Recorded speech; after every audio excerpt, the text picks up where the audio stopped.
So that's true.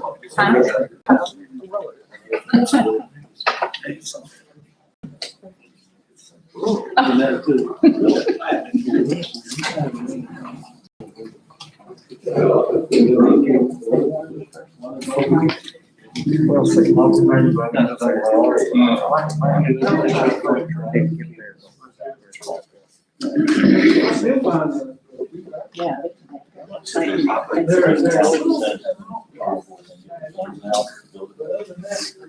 I gotta stretch out a last.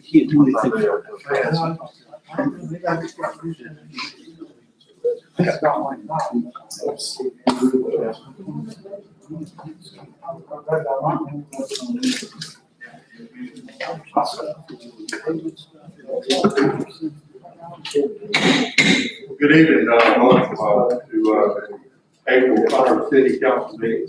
Appreciate everybody being here this evening. Especially like to welcome Representative Jay Ash. Thank you, sir, for being here. Appreciate it. At this time, we will have our invocation. We'll stand and then we'll have our pledge.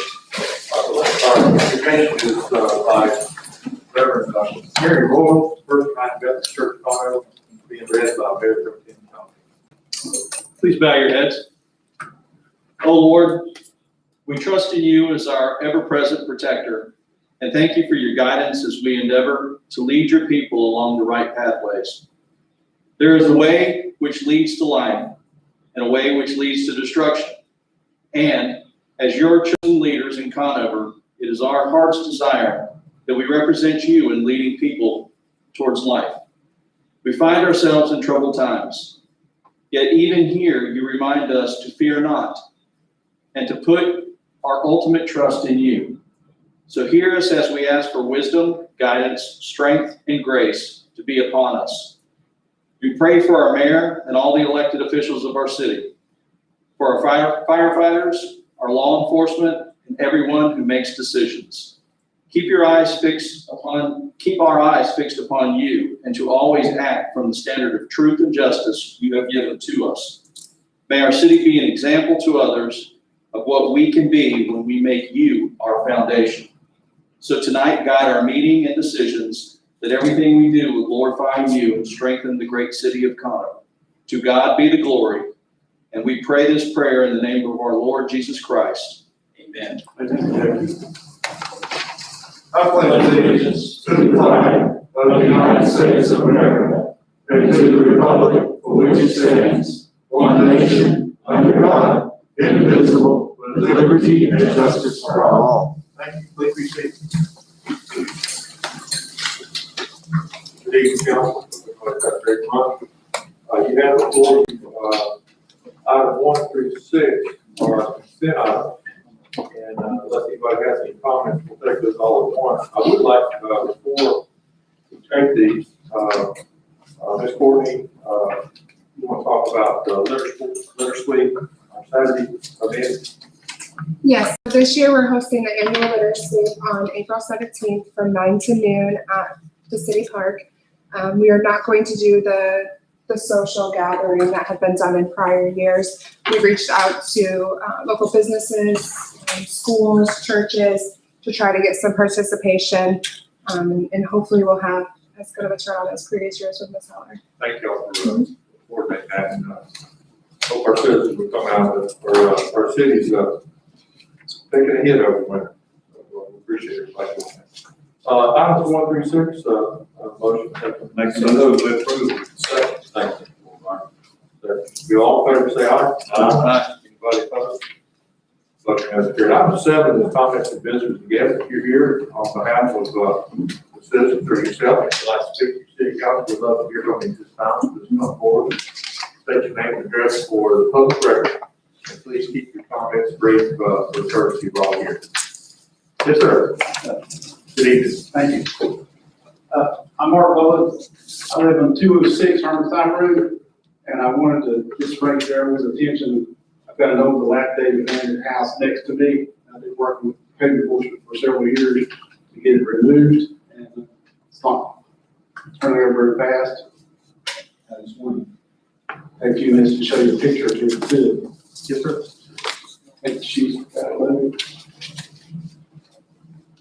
Yeah, this, then where I'm at, I'm in my yard looking up toward the house. The old man house is kind of where I've got highlighted. If you look at the next slide, and then that's looking backwards. So that just kind of shows you the neighborhood that we live in. Oak Grove Mobile Home Park's down on the right. If you go around, it all settings on the other end. Next slide, please. This is what it looked like spring of last year. Kind of grown up and got, with code enforcement, been very well. Nice and easy to work with. I just don't see a lot of action from them. Next slide, please. This is a current slide. Took a week and a half ago. You can see they took some boards off the front, and that's one post holding the front porch. Maybe one or two more slides. You can see the dilapidated. I've got vandals dumping trash up there. We hauled a suspect out in the middle of the street up there a week and a half ago. I'm just trying to get it pushed along. Whatever I can do or y'all can do to bring it to the attention. I talked to Mr. Duggan this afternoon, but it's just not, seems like it's gonna stop. I appreciate it, sir. I am aware of what we're doing, because we understand where you're coming from. That property was deeded to the Smiths from King George III back in the 1600s, 1700s. And that home right there has a log structure in it that was on the county map. We know for sure back in, just after the Civil War. So what we're trying to do is talk to the citizens about donating that, especially the log structure, possibly the Hart Square. We've had that conversation with the folks down there, and then once we get, if they're interested in taking the cabin to Hart Square, then we'll meet with the family and try to provide any kind of assistance we can. So I appreciate it. Can I do about 3 more slides just to show one more maybe? That's the inside. That's the condition of the log cabin. Yeah. I'm very, very much aware of what's there. Yeah. But I mean, I'm just trying to keep the vandals out and the trespassers and the trash. I walk that road every day picking up garbage out of my yard and their yard. They actually stole the rock chimney from that house and no one ever saw it. It's probably okay. Thank you for your time. No, I appreciate it. Thank you very much. Mr. Bolton came to me and I asked him to come here tonight. And I'm real glad you did, because now everyone sees what you're talking about, and that's what I asked you to do. And now you know what's gonna be done, so hopefully we'll get you something done. Yeah. Just like I have a timeline. And I've offered to tear it down and haul it off years ago. Because my family owned the property across the street, we were gonna build a house. And I went to, I forget Peggy, I forget her name at this point, 30 years ago. Peggy Smith. I said, I'll tear it down, I'll haul it off on slow grass, no cost to you whatsoever. And they were taking boards off of it. And 30 years later, they're still taking boards. I understand. I have a saying, we talk about it today and 2 years later, something happens, so don't give up on us. And feel free to share that PowerPoint with anybody. I mean, thank you. Thank you. No, I appreciate it. Thank you very much for your time. Anybody else like to speak? All right, entertain a motion. Move to close comment session. Oh, thank you. Thank you. Well, item number 8 is proclamation for child abuse prevention month. I have Mr. Baker come forward, council just on second. I'll tell you what, it's social distance, y'all just stay here. Thank you.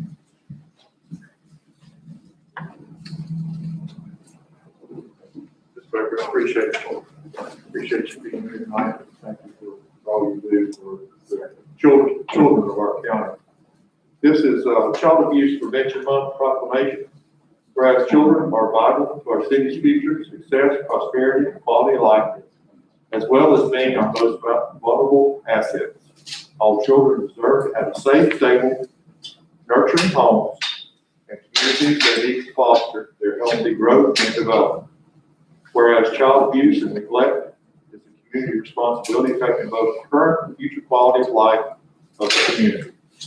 Whereas communities that provide parents with social support, knowledge of parenting and child development, and concrete resources they need to cope with stress and nurture their children, ensure all children grow up to their full potential.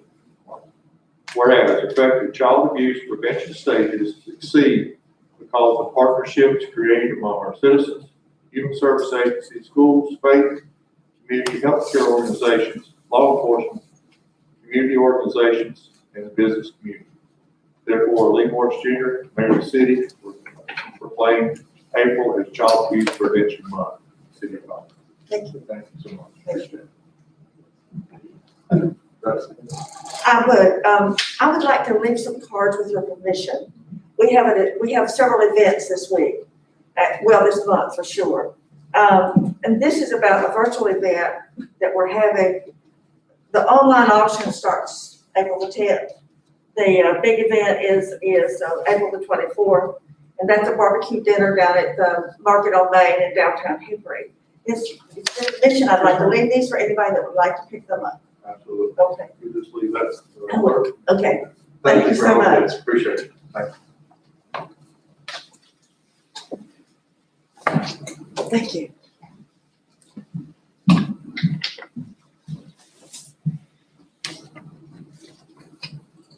Proclamation, Child Abuse Prevention Month. Make that motion. Second. Second, Mr. Hagan, all in favor, say aye. Aye. Item 9 is a public hearing. Ms. Long. Good evening. Thank you, Mayor. How are you? It's fine, how are you? I'm gonna take my mask off. I'm fully vaccinated and I'm scared as fast as I talk with the mask on, it's impossible. So I'll try to talk slow, but this will really help. Thank you, Mayor, City Council, City Manager, and Attorney. The purpose of this public hearing tonight is to discuss a possible amendment to the New Fabric CDBG Coronavirus Project. As you know, back in the fall of 2020, the City of Conover received a grant of $850,000 to assist New Fabrics to grow its business by constructing a building to increase manufacturing capacity of PPEs. The Department of Commerce took a little while issuing the grant agreement for this project after the grant was announced, and during that time, many things happened. New Fabric's business increased substantially, and the company has outgrown its space at MSC, now leasing space wherever they can get it, including City Hall. Also, the price of building materials has skyrocketed, pushing the cost of new construction much higher than was originally budgeted. Purchasing of a building is an alternative solution for the immediate need for the additional space. New Fabrics is requesting permission to amend the CDBG project to allow the company to purchase 106 and 108 First Street East and remodel the building. The building is vacant, with the last occupants being a jewelry store and a consignment shop. Part of the 7,700 square foot facility was constructed in 1967, with the addition of its own separate deed built in 1984. The zoning of the property is B3 that allows light manufacturing, which is what New Fabrics is considering. There would be a need for interior renovations to convert the space to manufacturing, but the bones of the building are great, and the brick is in the exterior is in excellent shape. The building can be acquired for around $420,000, which is less than $55 a square foot.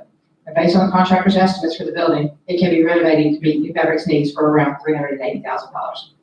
As a side note, as part of the legally binding commitment signed by New Fabrics, the company must create 10 new jobs in order to receive the CDBG funds. The company has already exceeded that original commitment, making the need for additional space even more urgent. Should the City Council so choose, New Fabrics is requesting $420,000 be moved from the construction line item to acquisition to allow for the purchase of the building and to permit the company to use the remaining $380,000 for renovation costs. We have representatives here tonight from New Fabrics. If you should have any questions, and I will be glad to answer any questions you might have also. There's no penalty for changing the grant. Well, the process is with the public hearing is we ask for permission, and tonight the board would give us the authority for the city to ask permission to make the changes. It's not a guarantee that Congress has to make the final decision. But yes, it is an eligible activity, and we have discussed it with the staff of the Department of Commerce, but we do not have a final decision made, and they cannot offer that until after the proposed amendment would be submitted and then would be considered by the Department of Commerce. When do we expect Commerce to make that decision?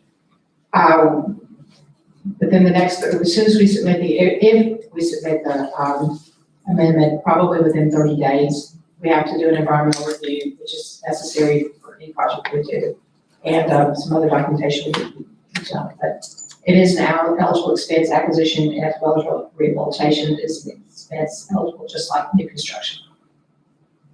What manufacturing would be down there, commission manufacturing? Right, I got it. Um, Yeah, thank you, Sherry. Awesome. We appreciate all your help. Nice to see you guys all again. Thanks for the time.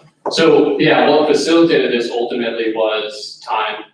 So we were looking at a new building, as we talked about, it was gonna be 2 to 3 years, for a new building. And so, as we've already created the jobs, it made much more sense for us to look at buying a building and staying in Conover. And so for us, this is manufacturing, R&D development, primarily of face masks, PPE products, and then our core products are ingredients that are embedded with, or garments that are embedded with an active ingredient. So our core technology we call healthware. So what we do is we embed vitamins, supplements, medications into clothing. So it might be a sock with a pain reliever, it might be a pillowcase with melatonin to help you fall asleep, or it might be a face mask with a moisturizer for your skin. And so that's our core manufacturing. And as alluded to earlier, you guys have been nice to let us lease space in the basement floor. So obviously, we want to get back to you and move out to a new building as fast as we can. And so instead of waiting 2 or 3 years for a new building, it's a much sooner way for us to get, hopefully in the summer, into a new building and allow us to keep creating jobs and growing. When you were here last, gentleman who you were talking to about building the building, he was talking about having the building built by May of this year. So I don't know, how did that go to 2 to 3 years? Yeah, unfortunately, I mean, I think especially with COVID, there's a lot of supply chain challenges. I mean, any new building right now is 2 years out. I think that's just the nature of what we're seeing supply chain wise. But as we got further down this path and looked at actually the 25,000 square foot building we were looking at, there was a zero chance we were gonna be in building this year.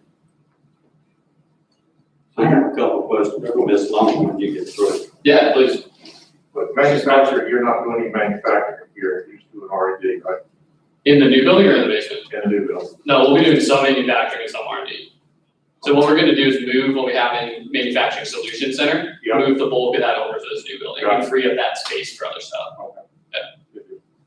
And when you say 10 new jobs have been created already, are those Conover jobs? Yeah. Or those, Yeah, we've actually created more jobs than that. Some of them are in the basement working, some of them are in Manufacturing Solutions Center, and some of them are remote right now because we don't have a place to put them. And how long do you have to maintain those jobs? Actually, we've got the documentation now, we wouldn't have to continue to maintain them, but he is going to, just because he can't run his business without it. And the way I've documented that they are local jobs is he fills out a form and they just tell me the address in which they live. Now, some of them live in Stony Point because they can't find a house in Conover right now, but they have located from up north to come down to this area to work here. So they are, but they are working in Conover. They might just not be living in Conover now because there's, housing is a tough thing to find in this area. But that's how we're documenting where they actually are. And I also received their CUI 101, which is their unemployment records that they provide the Department of Commerce. And we match those up with the forms. So I have documentation for that. You said you don't have to, most of these grants have a requirement to maintain jobs for a certain number of months. And that's true. Most of them require, particularly the building reuse, which is something that we've been using a lot lately, that they do mandate that you require to keep it for 6 months. In the legally binding commitment that was submitted with the grant, which was what the Department of Commerce provided us, did not have that requirement. But, like I say, he's exceeded the number that he was supposed to create. And in order for him to continue to manufacture, he will have to have those. But we're fortunate now because that was something that we had talked about before, that if the jobs were created, we were going to wait until they were before that he could receive the funding. But now, based on the documentation, if the amendment is approved, then we should be able to get the funds expended and hopefully by December, the whole project will be closed down. And we'll create way more than 10 jobs as part of this program, and those jobs will stay in Conover because that's why we're here. I mean, look at how many moved from Seattle to be in Conover because of Manufacturing Solutions Center and this ecosystem, and that's the value add for us being here. So we'll continue to create significant jobs beyond those 10. You ready for my question? Yes, sir.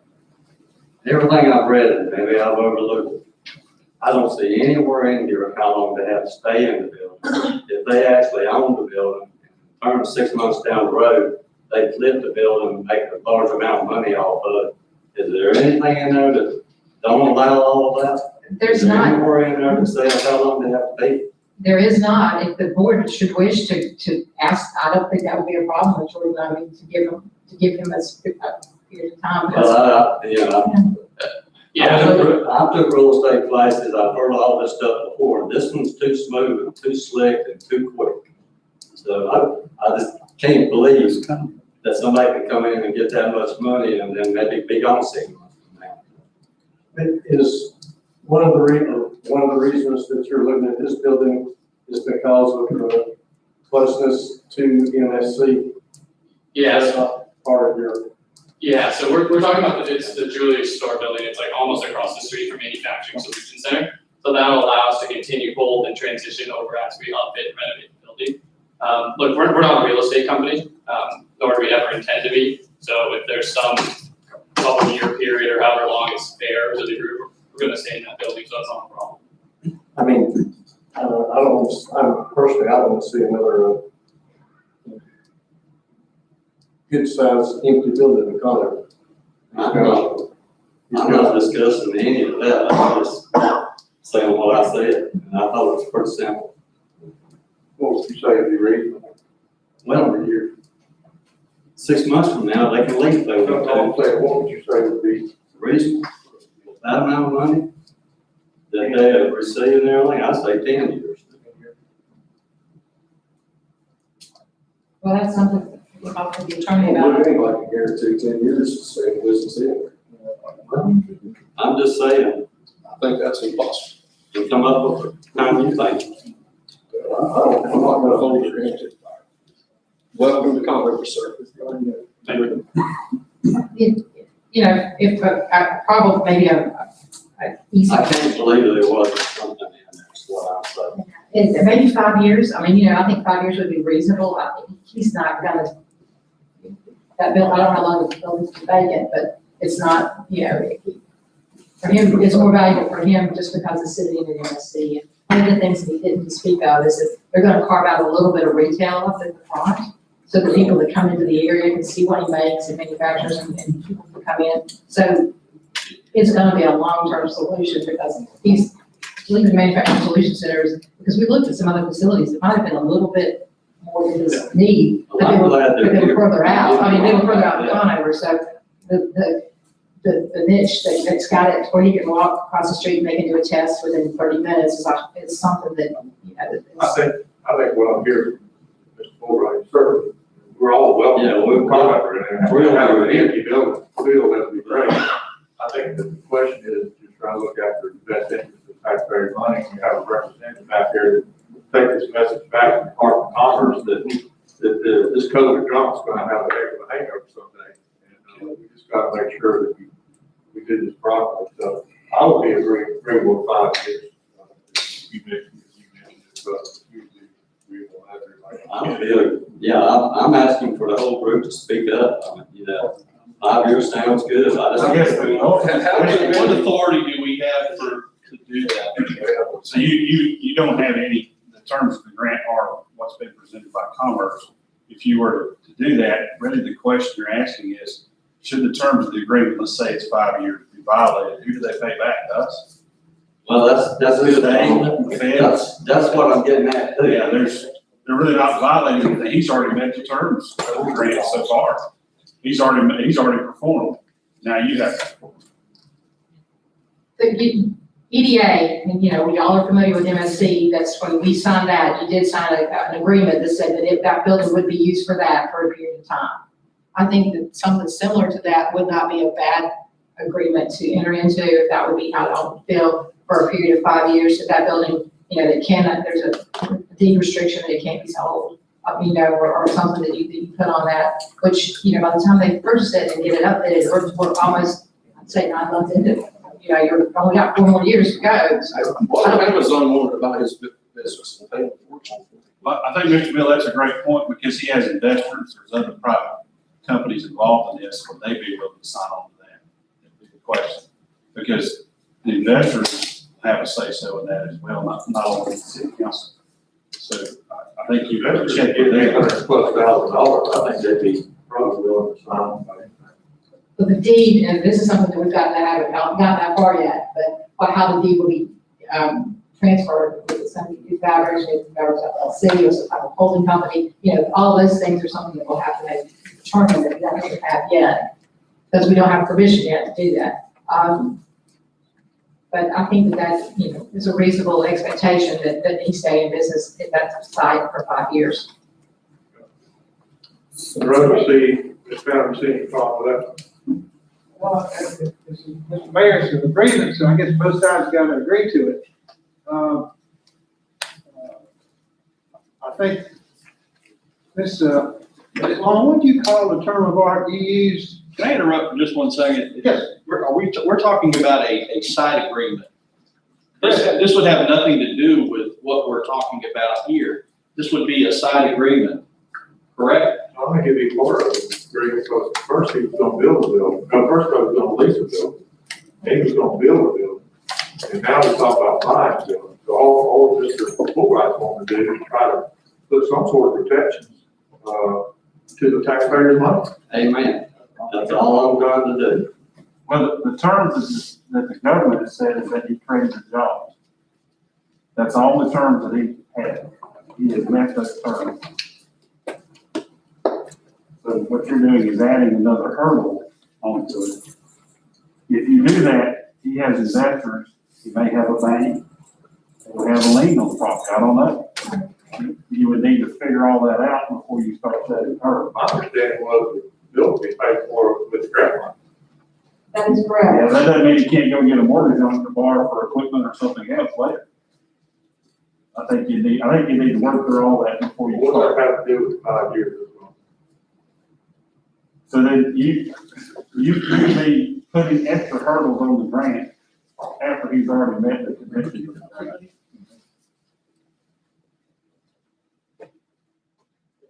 CDBG grant, it's not, we're not putting 800 grand out of city money. Are we buying the entire building? There's actually, if you look at the deed, there's actually 3 different buildings, and we're just taking 2 of them. We're not taking the beauty shop. They're not requiring the beauty shop. I don't leave that there, but it would be what was the consignment store and what was the tool. Those are all today. They are, but they have separate deeds.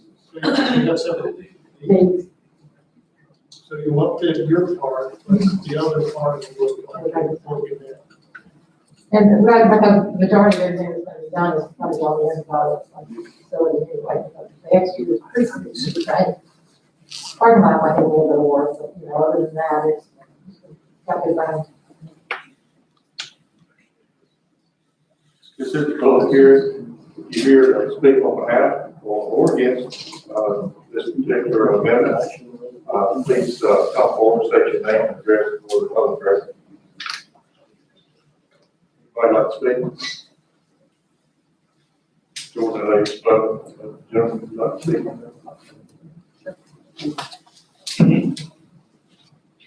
Thank you for the opportunity. I'm Brad Cease, I'm kind of a resident, a couple stoplights down.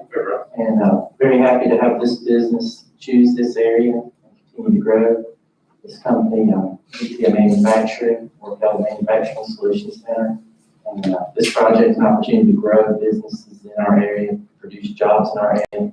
We moved quickly to make entry-level jobs, bring people in from out of state in some cases, as well as bringing people in locally, acquiring jobs, and creating a business as most businesses do, where you bring on board accounting. So this is an across-the-board opportunity for new jobs in this area, particularly focused right here in downtown Conroe, to help bring to life and revive this area, have people walking around and foot traffic, going to the restaurants, going to look at cars when they're in the area, looking at real estate in this area. So this is kind of I see this as the purpose and one of the reasons that grants like this exist.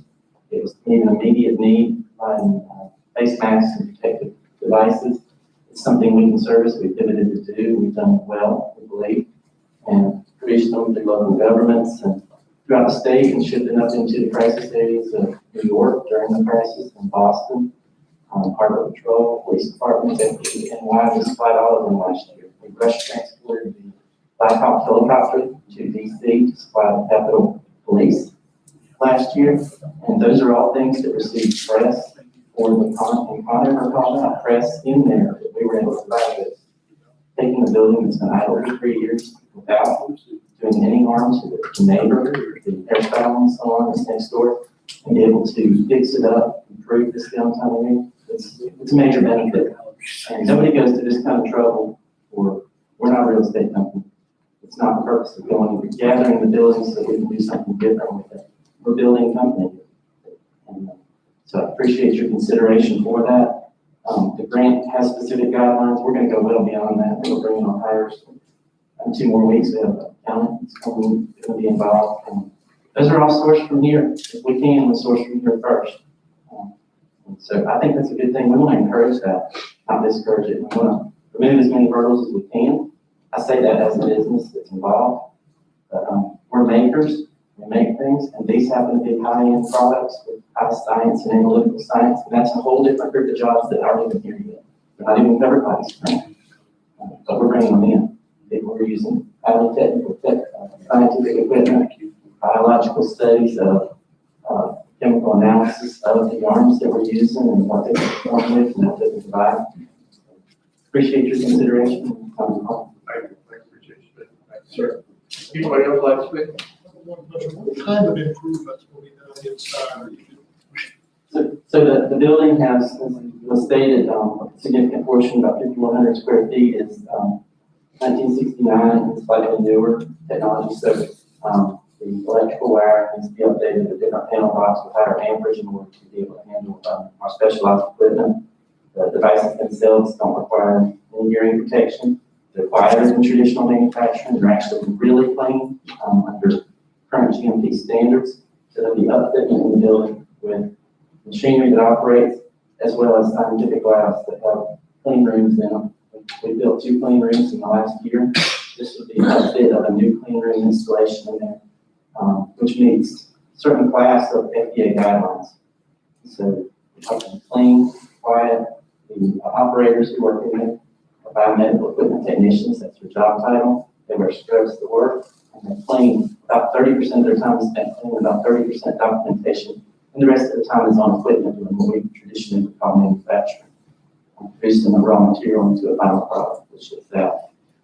So you see a portion of retail, small portions, you see what it is we make, purchase it, a portion of sales and marketing, a portion of science development, making sure that we're continuing to advance what the next products can be, and then a portion of it is manufacturing and PPE and yarn and advanced materials that go into protective equipment. Next generation of PPE that you're going to see and face masks and things like that aren't what we're wearing here right now. Involve other things that help protect us better.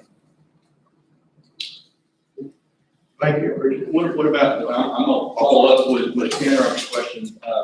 How about the exterior? What are you looking at as far as, Primary focus of this moving forward and upfit of the building. It's a significant upfit to be able to do this level of business and put it nicely, a 2020 to 2030 type plan, what a building needs to look like inside in this area. We will be focusing most of that initial money that would come forward for upfit into just taking out what's there, the non-load bearing walls, and putting in a different wall that's cleaner. It's a standard. You have to have cleanable with flush mounted electrical outlets. And as we move to the outside, that's really going to be secondary to fixing the inside so we're functional. So we're really going to invest a lot into the functional side of the building, making it work for all those areas. And then we're going to work our way to the outside. Obviously, if it has some retail, obviously we're going to have signage, roads, signage up on the building that represents a modern look on what a type of business that we have and new fabrics can be in the area. Beyond that, it's not been finalized what the outside would look like. We're really focused on how, and to be quite honest, the jobs that are there, the jobs we're bringing in are functional. So we have to have the equipment, we have to have the pieces in place so those people that we hire can work. Right now, we're working people on altered shifts and altered schedules. We're utilizing space that was made available for offices, which is helpful. But we're actually working people, scientific people, and are coming in and they're working half the day in manufacturing and analytical rooms, and then they leave. And then another group comes in. So that's what we've done to be able to hire these jobs. Half of them go then work in office space because we have social distance right now and we're working in such a small square footage. So initially, everything that you see in the 6 to 8 months, it will be the inside, work on the inside, functional, the plumbing, the HVAC system, will all have to be replaced. We run HEPA filters, high class HEPA filters in the facility, so when we're talking clean room, we're talking a real clean room atmosphere. So those HEPA filters are in there every 6 minutes in the workspace. So it is manufacturing, and I'm a textile guy, 25 years in textiles. This is a whole new generation, and that's what the Manufacturing Solutions Center was set up for. Next generation manufacturing. This is a real chance to get that started, and 2 years faster than the other timelines for constructions that are out there. Material costs are up 30% on the structure, metal structures, 20-week lead times, just on the metal to deliver.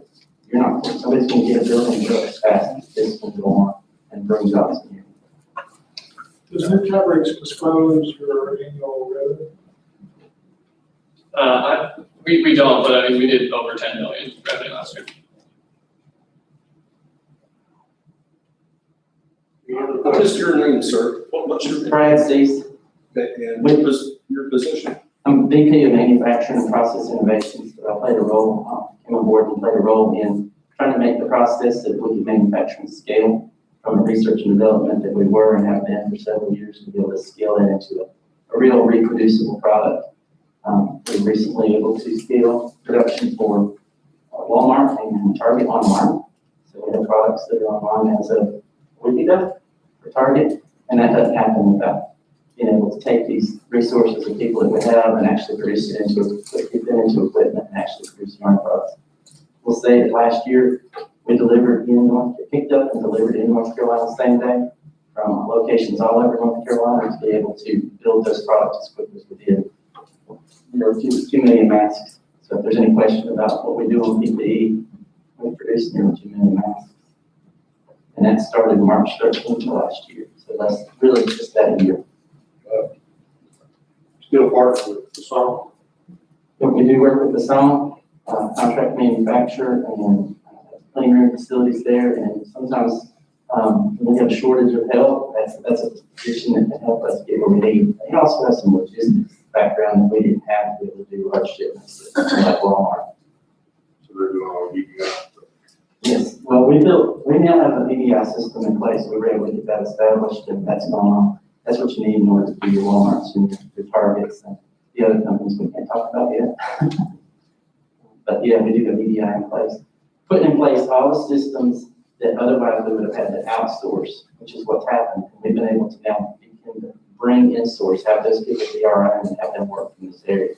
We are short on desks, offices. It's literally the manpower is outpacing the space that we have. That's why we're desperate to be able to get into a building and have them build a building. I mean, ideally, any manufacturing that's in a business, if you can build your own facility, that'd be ideal and make your perfect flow and in the long run. But that, in this case, would cost us 2 years. 2 years would be jobs, would be opportunity where other people are going to try to enter a market that we have a lead in. Appreciate it, Brad. Any other questions for Brad? I appreciate your time. Anybody else like to take forward? I'll Moving to close the public hearing. Thank you. Second. Second. All fair say aye. Public hearing has closed. Item 10 is resolution 521. By the way, thank you on behalf of council, thank you for checking on this. Appreciate it. Any questions? Congress, nothing is not exciting. The resolution before you tonight is to allow the city manager and myself to get the amendment prepared and submitted to the Department of Commerce for their consideration. Should you choose to adopt the resolution, that will go forward. We will hopefully have it into the state with your permission by the end of the week. So we will move as quickly as we can. It's up to the state on how long it will take for them to make a decision yea or nay, but we would hope to have that within a month. Thank you, appreciate it. Any questions, Ms. Long? Not, motion for 5.1. Motion. I move that, city submit a program amendment for the new fabrics PPE manufacturing facility project. Thank you, Mr. Jackson. Do I have a second? Second. Second, Mr. Bill. Any further discussion? All in favor, say aye. Anybody opposed? Motion has carried. Thank you. Item 11 is the adoption of the CDBG policies and plans. Ms. Lawson. Y'all have adopted every one of these plans before. However, they have the date of when you adopted it for your scattered site. And the Department of Commerce said, oh, we would like to have them adopted again. So before you tonight, you have the same plans that you've adopted before, in order for us to submit so we can meet the guidelines that we need in order to get our funds released. We need to adopt these plans that we had in the No changes. Agree. the fair housing plan has been updated to add 3 more months, 3 more quarters, but that's it. Everything else is exactly the same. Okay, thank you. Any questions for Ms. Lawson on that? No changes. Have a motion. We approve the adoption. Thank you. Second. Second, Mr. Bill. All in favor, say aye. Aye. Next is the public hearing. Mr. Blind. Honorable Boulevard. Good evening, sir. Good evening, Mayor, members of City Council, thank you. Members of the public, thank you very much. For consideration tonight is an amendment to what was approved about this time last year. It was the Mosaic development of Fern Hill Housing. That proposal, like this one, was a low-income housing tax credit project. It's to build affordable housing in our community. The plan that was approved last year was a 60-unit development, and what is in front of you today is going to be a 72-unit development. This is the food line. Here's Dollar General. Here's our intersection at Emmanuel Church Road and the light. I have a light here as well. This represents the area to be rezoned. It's almost 5 acres of a 7-acre tract. Mr. Schrantz entered into agreement with this land, and unfortunately we lost him last year. But the project moves forward with tonight's meeting. This is the amended site plan to have 72 units. The proposal is quite similar. Access from Emmanuel Church Road here, moving through the middle of the site, would turn here and connect up to a driveway up into that same location with the Dollar General. That's their entrance. That's the only entrance we're going to have on Conover Boulevard East, because that's what this deed sort of restricted whenever this land was subdivided a couple years ago to build a Dollar General. It restricted access to this one point. So everything on this side must kind of come together at that driveway. So we've got a driveway there, and there will be a driveway on Emmanuel Church Road right here. So this whole thing kind of flows together that way. We reviewed this with our site plan review committee. We worked out some details with our fire department for safety and make sure access can be assured and maintained for this proposal. And so they're happy with the project. The unit breakdown at 72 units would be 12 one-bedroom units, 48 two-bedroom units, and 12 three-bedroom units. Potential residents are income qualified, meaning that their tax returns are reviewed, and then they also have a good credit. So they're folks who are going to be an asset to our community. We did provide these elevations with the plan, and these are similar to what was reviewed and approved last year. So a few different things there, including a clubhouse room and that. So I'm back to that. We have with us from Mosaic, we have Kathy Stillwell, who came last year as well. We have Wendy Chester, who was the project manager for this project, and also Will Reed. And I believe we have Brian Rossi, who might be remote, but participating remotely. He's an engineer for the site. So if there are questions and such, I'm sure the folks here can answer your questions. Maybe you could explain to us, based on what we approved last time, and what we have now, give us difference. Sure. So what was approved last time, last year was 60 units. We had a new street that was going to be proposed with this development. New streets are expensive. That's usually for-profit developers build streets, not nonprofit folks. We're trying to work to get a new street through there, but when the plan was revised to have a driveway, we became satisfied that we could still satisfy from safety and access. About that. So we were able to kind of help them rework the plan so that we wouldn't be building public infrastructure or a public street when it's a not-for-profit development. So what they've asked to do is add one more building, this building here, basically. This one right here where the red, at the top, we're taking a little more land out of that into the project. It's about 3.7 acres. Last time out, it's about 4.7 acres. So we're taking about an acre. What was that going to be in the previous plan? It was just future development, undesignated. Yeah, undesignated. Now, last time we were applying for credits, did not get approved, what happened? So what's happened between last time and now to get those credits? They hope to reapply, and I know the Mosaic team can explain that better, but each year there's some amount of low-income housing tax credits that are available competitively across North Carolina. And so when I lived and worked in Asheville, we were a community that often, on behalf of nonprofit partners, not Mosaic, but similar developers, we often submitted applications for low-income housing tax credit. They're very hard to get. And even the city of Asheville would put money in to help support that project to make it more competitive. So there's more layering of funding. We're not asking to do that. We're not asking a thing from Conover except your approval from a zoning standpoint. If they don't Yeah, get it, we've already approved the zoning.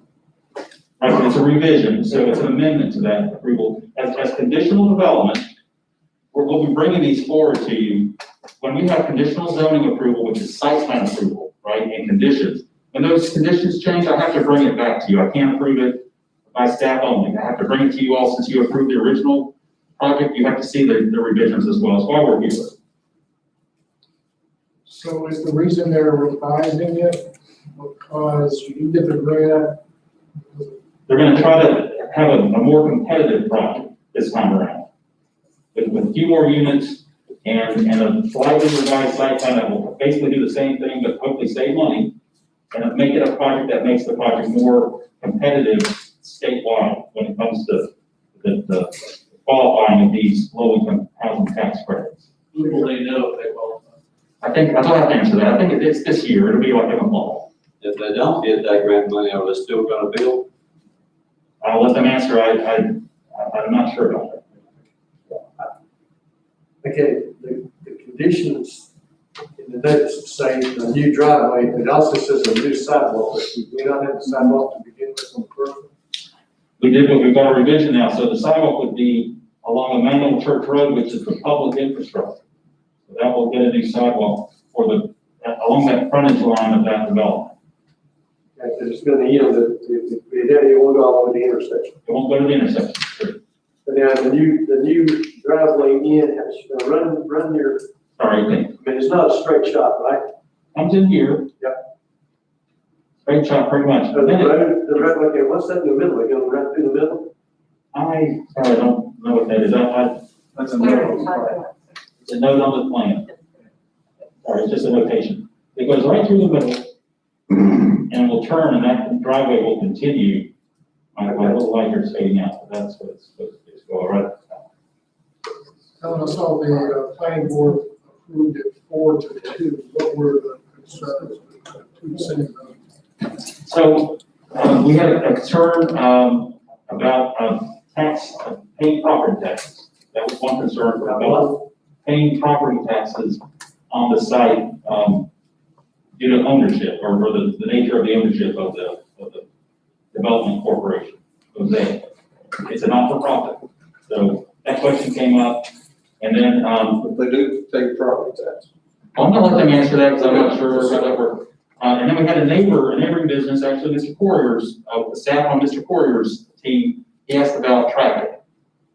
And, I have no concerns about traffic from this development. We have a controlled light there at Thornburg Drive. That's exactly what you need for full movement. There's no concern about traffic. I mean, we all should drive a little slower. Maybe that's what he's complaining about. There might be fast speeds there, but he's a company that's also hopes to grow and bring more people and more activity to the very same roadway. So, we're working together on traffic. We always work together on traffic with our industry and what we bring to a roadway. So Mr. Berger had already put Darty in right across before this is gonna happen, and evidently he's not building one of his buildings, or at least I think so. I think we can see something in the It future. gets better every day, sir. Yes. But I can come back up if you think of any more questions or something, but I know we have a presentation from the Mosaic team. I have a question. Who is the architecture? The architect is, Tice Kiesler out of, they're out of Hawk River, I believe they're in Chapel Hill. Chapel Hill, okay. That doesn't work for that. They've done work here before, they did work at Conover Station. Yeah, and I know they did work for us in Asheville too, they're good reputation for this kind of work. Thank you. Well, thank you for coming, appreciate it, like, come forward and stay, I appreciate that. Mr. Mayor, members of council, my name is Kathy Stillwell. I am the executive director of Mosaic Development Group. We are a nonprofit developer, and we do work statewide. We have over 20 properties of this type in our portfolio. As Alan said, we came here to you last year and rezoned approximately 4 acres for 60 units. What we're coming forward with today is about 4.7 acres and 72 units. And the reason for that is, as Alan said, the tax credits that we're seeking are very, very competitive. And one of the tiebreakers in this process is the number of tax credits that we use per unit. So by adding the additional 12 units, we're spreading that cost across more units, drops that number, makes our application more competitive. Also, the swapping of the public infrastructure for the private parking lot and driveway also saves a significant amount of money and makes the project much more competitive. So we're here again to modify the original plan to add about another acre and 12 more units. The market study is so strong. Basically, our market study says you have 0 product at any price point. So it will help have places for folks who want to come work for your new business or are already working here but living somewhere else. So giving them an opportunity to have someplace to be permanently. So we're looking to be more competitive in the process. I would like to introduce Will Reed. He's going to do the presentation for you. We'll both be available to answer any questions. Wendy Chester is also our project manager who's here today, and she lives in Hickory. So she shoots very close and can be here to oversee the development of the project. Do you have any specific questions that I can answer before Before we go through the presentation, we can ask all our questions at one time, and you guys can decide what to answer, other than. Perfect, thank you. Thank you for being here.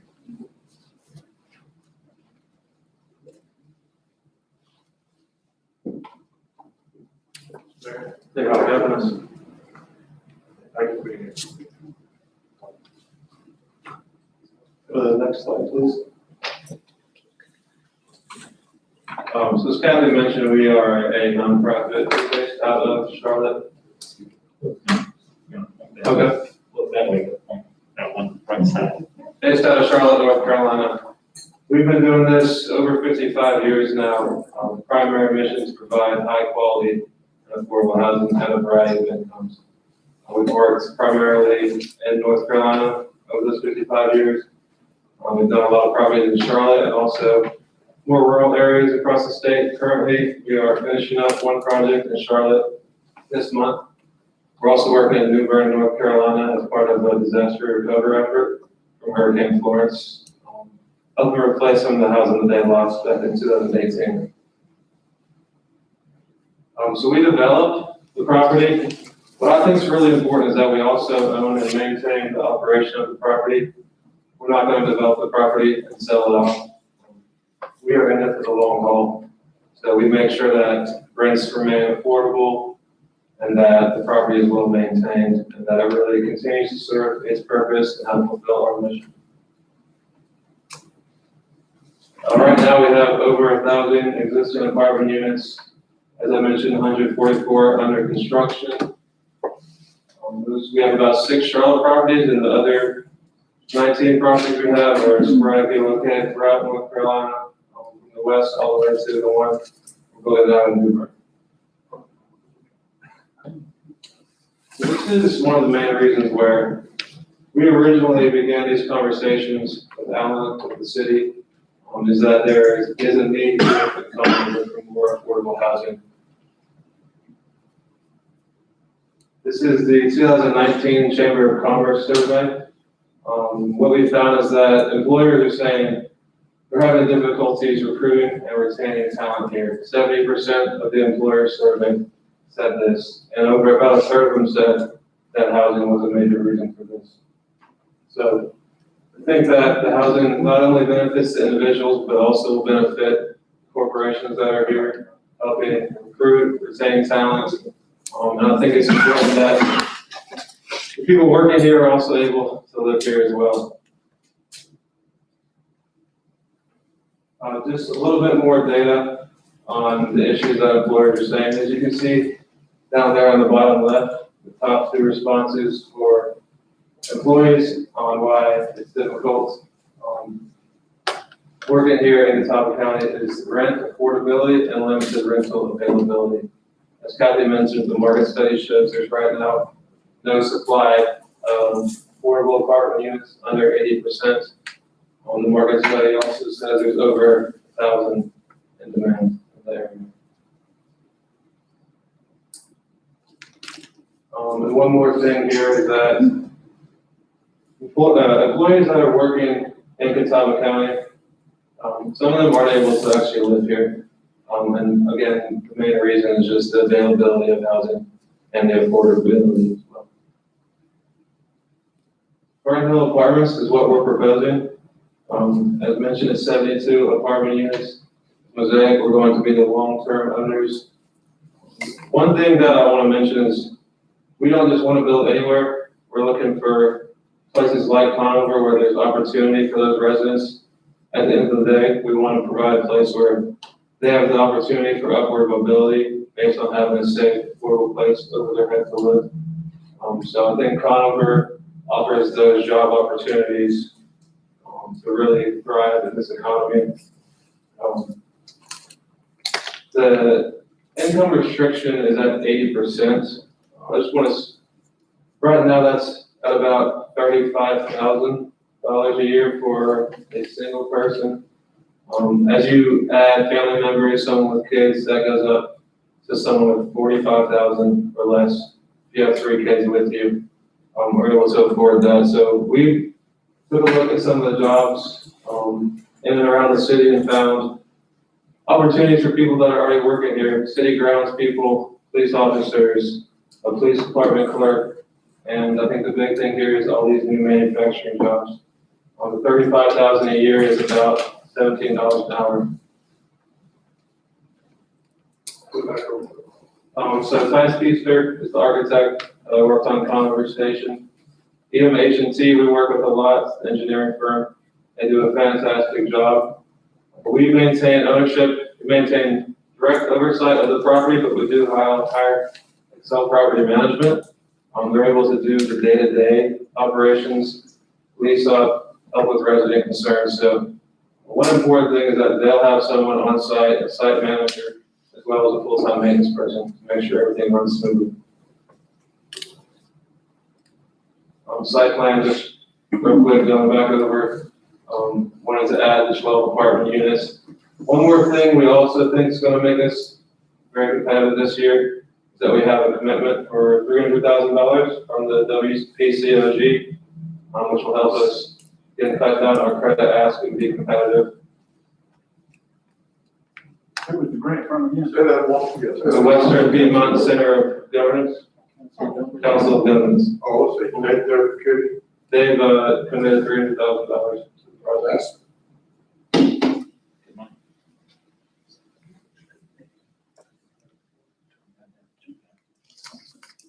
Point on this slide, it's not just going to be 72 units. There's also going to be playground, common areas, computer room, fitness center. Really added benefits for the residents because at the end of the day, is also gonna be what we hope to be a community where kids have a place to play, have a place to study. We'll also offer services to the residents, to help them with anything they need, so, I think being affordable and our mission is to provide more than just a roof over the head, but really those opportunities to live here in Conover and, last thing, just retouching, again, it's 12 one-bedrooms, 48 two-bedrooms, and 12 three-bedrooms.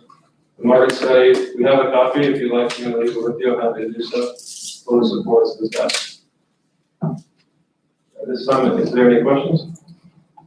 Appreciate you. This says that, garbage will be by private carrier, city won't be picking up the garbage, is that what this says? Yes, at our properties, we provide, screened dumpster locations and property tags.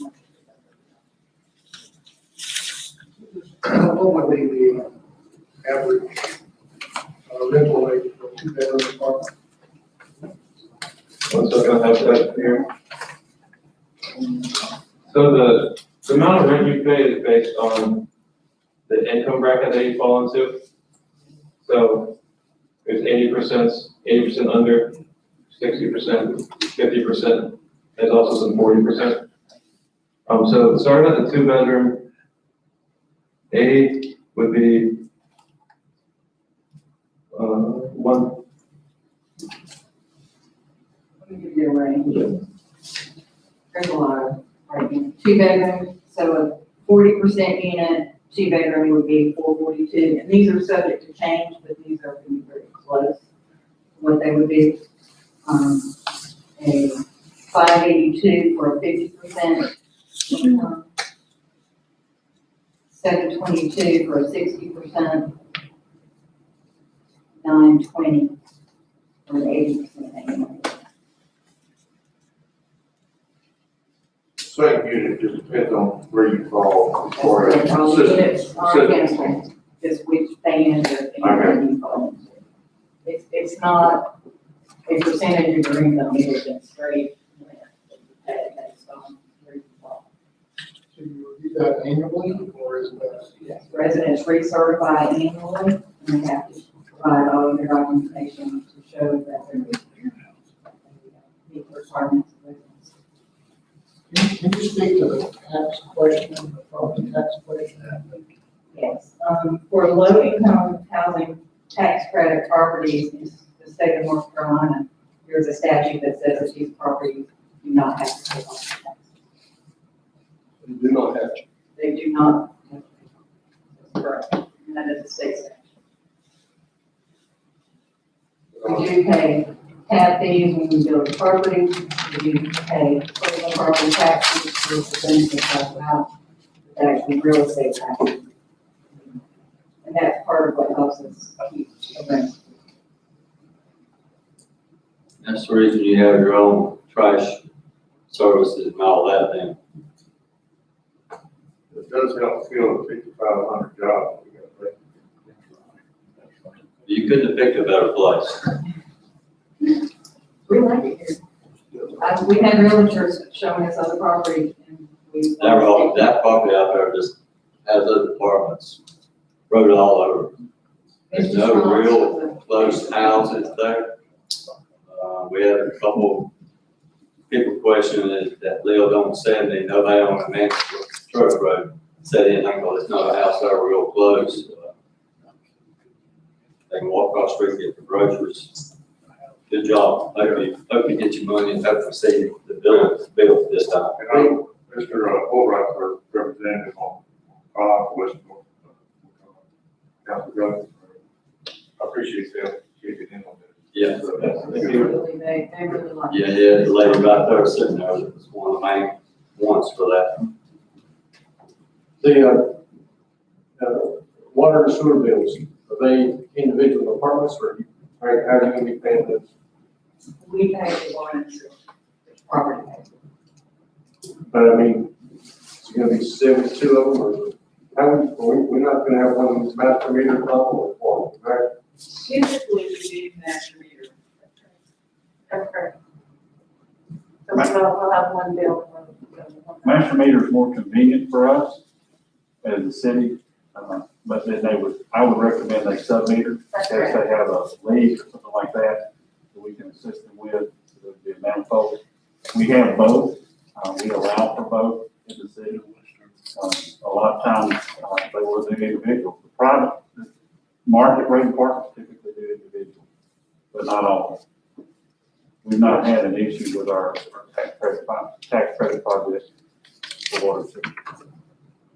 And I think it's to do with it, so we can't tell you if there's any conflict.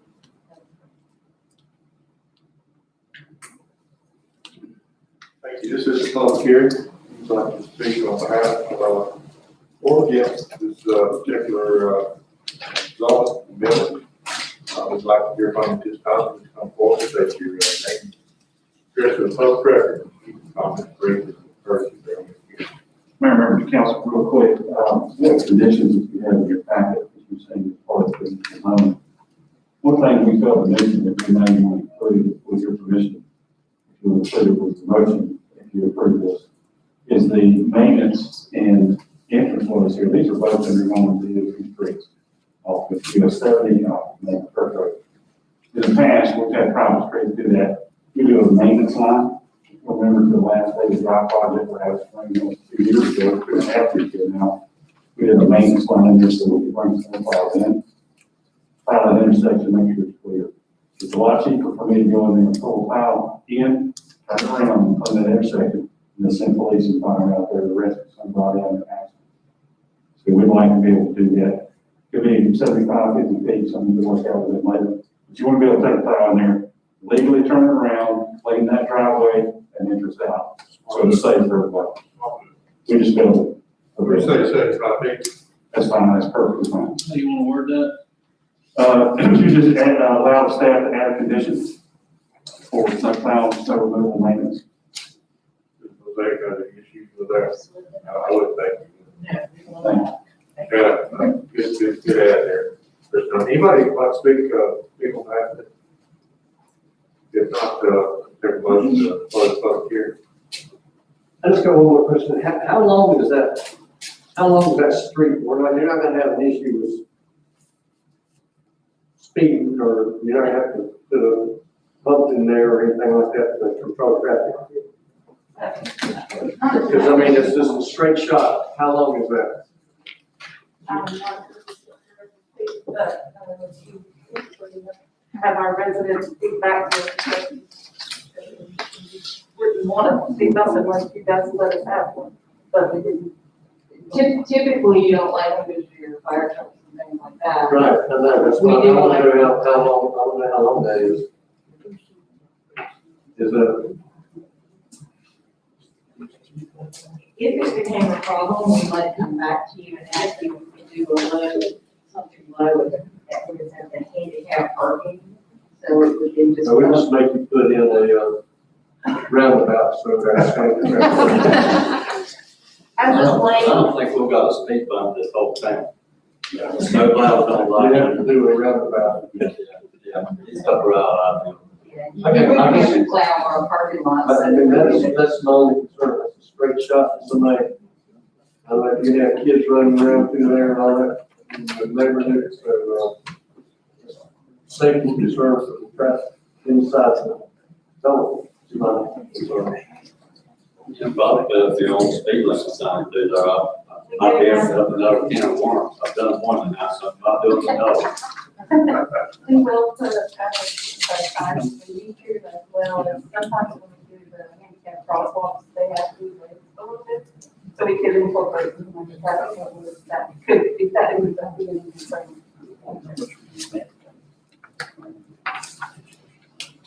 Well, thank you, public hearing, I'll take a motion, close the public hearing. Second. I'll make a motion, second, if we all in favor, say aye. Anybody opposed? Ordinance 2120, Mr. Blunt. Executive development. Mayor, you have in your packet, the site plan, rezoning map, the other conditions, and, so this is just that motion. If it's approved, it will As all conditional districts in Conover, they last for 2 years, and in which case they hope to exercise this obviously more quickly than that through this application process through low-income housing tax credits. Nice work, I appreciate your job. Let's just move forward.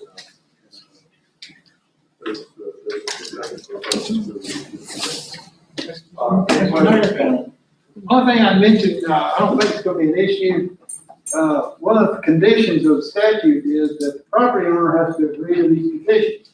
When Mr. Schruntz was alive, of course, he agreed to the conditions. Now the owners of the 4 adult children, I assume they will agree to the conditions, so any ordinance that we pass tonight would be subject to their approval.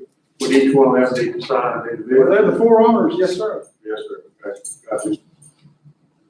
Yes, sir. Can I speak to that? We went back to the heirs to extend our option, and the trustee did execute and extend our option, so we believe that the heirs are in support of this. We had asked them to sign the additional piece of paper to authorize. While you're here, I have one more question. Last time, you did win the credit, okay? Did they tell you where you need to approve, and that's why you come back? So you feel like you've got a lot better job? Yes, it's a credit per unit tiebreaker that, and the cost of the project, which we think we have addressed. In addition, this year, developers get 2 bonus points that they can apply to any application that they choose, and we're going to apply those of our points to this particular project. We feel strongly about it. So that should also help our chances. I have one more question too. When you're assigning the units, do you give priority to one earning bracket over another? Do you try to mix it, or do you, it's just first come, first served? When we submit the application, there's a certain number of units in each bracket, and then whoever first come, first served for each of those brackets. Good question. Any other questions? Okay. You have before you, ordinance 2120. What's your pleasure? Make a motion to approve.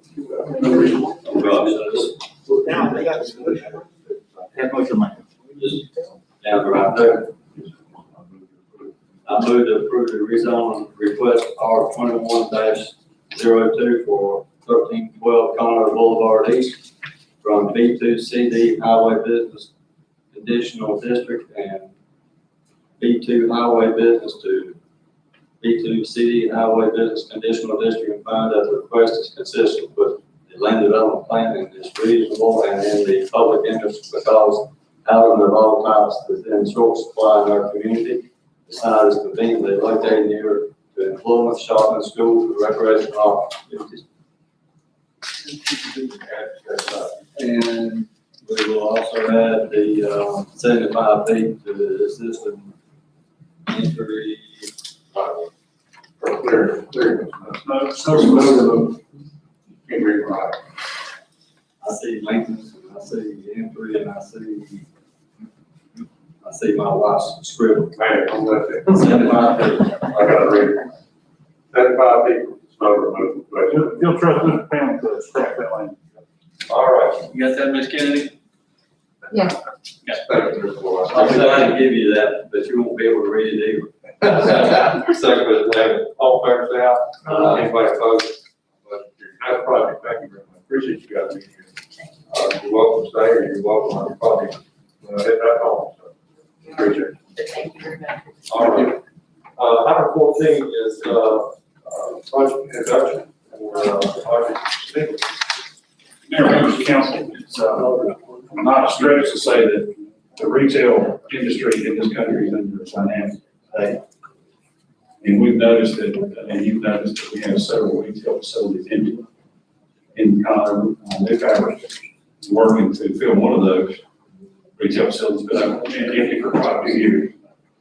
We would also like to propose to you to revisit our downtown enhancement grant initiative and recall that to something more appropriate for today's climate. Be a grant program that we would establish that's based on economic incentives we would use the economic incentive general statutes to manage that, which would be public hearing. It would require economic investment and job creation. We treat it just like any other economic incentive, but this would be for small business. Most of the projects we have coming are large projects, 100, 200 employees, someone like Interstate Phone, Vanguard Furniture, the industry, they would more than qualify for state incentives. A lot of businesses don't, and that's where our sweet spot is, these small and modest sized businesses, you know, the 8 to 80 employees is where we really shine. A lot of people don't want to fool that and go after it. Conover's made a habit of that over the years, and it's done really well for us. If you look at some of our biggest employees today, they started off with a handful of people. Look at Vanguard Furniture, look at Interstate Phone, they're very small companies. Look at the Evans family, what they do. So I would suggest to you to consider this as an initiative project. It's called Project Extinguish. Mr. Hewitt wrote a summary, it's in your agenda pack for it. But the company's All Fire Services. They are like to relocate to Conover, North Carolina. They have a location in Statesville that they're landlocked. The properties around them are not for sale and not able to be developed or purchased. They like to move their services here where they do perform fire alarm, backflow, fire sprinkler, hydrant, fire pump, and fire extinguisher inspections. So their business is kind of recession proof. Those big empty factories still have to have inspections if you're going to carry insurance on them. So they've done pretty well over the years. They've grown it. The owner of the company, Mr. Greg Wiston, is a Hickory native. Would have came tonight, asked that he come to the next meeting, because what we'd like for you to do is consider letting the staff bring to you a proposal over the next month, draft it, let you comment or review it in the next coming weeks, implement such a proposal and allow this to be your first project. What they would do, then we have a slide for Tri-City Electronics. What they'd like to do is purchase this facility. It's currently owned by a developer out of Texas, never sold the property, bought it online auction. Bought the man himself, purchased it. They would like to remodel the building inside and out. Purchase price is estimated around $600,000. They do have an option on it right now. And their upfit would be well over $400,000. It'd be $1 million investment in relocating 39 new jobs here. They love the location. The building suits their needs. More importantly, have storage and garage spaces that previously their inventory, and they can turn around and be reused. If you drive around the building today, it's starting to deteriorate. So if we don't get somebody in there soon, it's going to be valuable or a liability. So with your permission, I'd like to ask y'all to set a public hearing date to consider this project at your next meeting in May, and then review it then. But also, more importantly, review an amendment to our incentive plan, have a true incentive plan for small businesses. It'll be based on our current program of up to $25,000, and they would have to perform before they receive those funds. They have to match. Most of the projects that we did were in the $7,000, $8,000, $9,000 range. We had, I think, 3 that maxed out at $25,000, out of 17. And we turned down 4. So, Donald, if we invested $25,000 in that project, how would that impact and they invested $400,000, how would that impact the property? How long would it take us to recover our $25,000? I can't speak for what will go on the tax listings for, and a lot of it would depend on the inventory that they bring in. The inventory taxes could be quite hard for us with the free time. So, until I know better numbers, I can't give you an exact answer. But your investment in jobs, $25,000 for 39 new jobs in the city would be very low investment. Well, it's not employing 39 new people. No, but they'll be relocated to this. Relocated or they're driving the interstate. Correct. Can they get any kind of grant money? They actually apply to the state and they're so small, they don't qualify. Their investment is so small, they don't qualify for the county. That's why we're recommending, county's threshold is $2.5 million investment. So I think we're really good. They're doing very well. They are. They've already got a contract on building. I just get frustrated with, all new employers come to the city first. I mean, they've already got a deal, and they come to the city and say, well, give us some money. I don't think that's good. Correct. Long-term use of taxpayer money, particularly in an environment where we don't have employees. We can't find employees. Amen. So if the business can support it and they like that building, then, we'll go help them cut the ribbon, but I'm not I think there's a lot of people that are frustrated with the incentive game. They really are. I hated to see it. The biggest problem I have is that companies who need it the least, are the ones that are most likely to get it. I mean, let's be honest, the industry didn't need that $750,000 they got, but it was a huge win for the city. I think the total investment on incentives of there was 1.1 million, and more than double the jobs that they created. Moving corporate headquarters in your downtown. I'm just trying to express, don't be disappointed when I don't support it. So I'll listen to the rest of my colleagues. But I think you're uniquely positioned for being in the corporate world, at the level that you're at, to see these on the global scale. You've seen this, not just your local. we just moved, like $5 million worth of business to Hickory. Did we ask for that money? No, we explored it, you know? You brought this up before, and I agree with you. The other thing too is these larger $5 million investments, like we talked about, we get to get into the corporate financials. A lot of companies don't want government involved in the financials. Essentially, we become a silent partner for a term, right?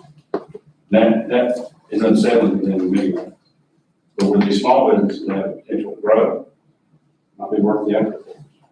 All we're saying is consider it as an economic development incentive, because truthfully, the School of Government has kind of called out the grant programs that we're running for facade grants. They're not exactly kosher.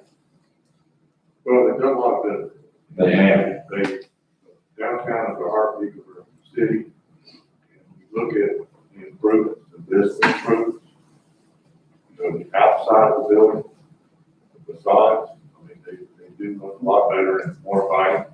And other folks will want to come to our city. So I see a lot of benefit. So I hate to see us lose. If you want to add to it or a large, slightly larger business, but I hate to see us lose it for our downtown. If this is not go away from downtown, they're still available. This would still be a part of that. It would cover the entire city, so we're expanding the Okay, so you're basically territory. growing the territory. Right. In simple terms, would be expanding the territory and putting a couple more hurdles in there. Job creation must be a part of it, and hearing must be a part of it, and it's. Have these people come and ask, They did. And we didn't have a program that they're, but they're coming anyhow? they wanted to. Is it a job I can't say- creation that? I can't say this is gonna make or break the deal, but I kind of feel like Councilman Cameron, but I doubt it would. Is it the job creation that makes the School of Government look more And favorable? investment. And investment. And here, because that goes back to the Moretti case, thank you. I kept wanting to say Dale, but that's not what we refer to it as, the Moretti case. That's the three elements: Hearing, job investment, and. investment and job creation. Job creation. You must meet those three categories. If we create a policy like this, you can rest assured that everybody located in our city will look for that kind of outcome. Amen. Everybody. What's wrong with that? It's better than going to China. What's wrong with it is they continue. These guys aren't going to China. They're in. These two gentlemen over here. Can I just comment quickly? I'm not gonna comment right or wrong on whether I agree, but as a business, looking at, jobs unsolicited, South Carolina offered us a significant amount of money to move down there, totally unsolicited. And look, we like Conner, where we wanna be in Conner, that's where we're gonna stay, but I think it does, other counties, other states are doing it, so it does somewhat level the playing field. And, I think it's just the nature of where businesses are right now. I think our business climate will be desperate to find employment for our citizens. Workforce is the big issue. It is the issue. You can't hide it. Right. Here's the incentive you come to. Can't hire Look at them, all this you know, but he's giving them $1,400 every year. But he's paying them over and above unemployment to stay home and not work. You pay them, they got that crap out there, you're gonna have it. So what you're asking for is to set a date. Set a date for your next council meeting to establish a public hearing to consider an economic incentive. Is that July 15th? Yes, sir. And then, So 14th, just a presentation for this these is a names. presentation to tell you why we recommend it. So, can I get a motion to, change this or bring it up, on May 3rd? May 3rd meeting? So, Thank you, and second, Mr. Bill, any further discussion on this? So we're not setting a public hearing. We're setting a I'm public saying a public hearing for next month. right there. Or just to consider a grant. No, we consider it, well, Economic, consider it a grant program, not Not necessarily. necessarily for, yes, you said the public hearing specific to this project, but with that, there would be an ordinance change. Okay,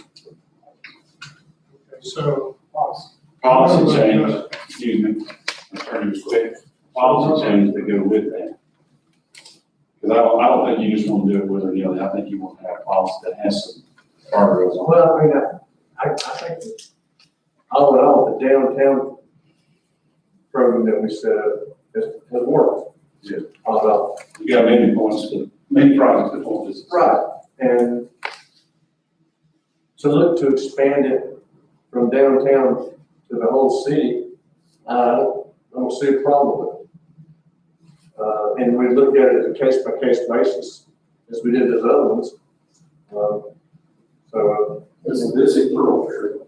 And y'all did not get to see the ones we turned down because we didn't think they were worth it for council, they made the policy.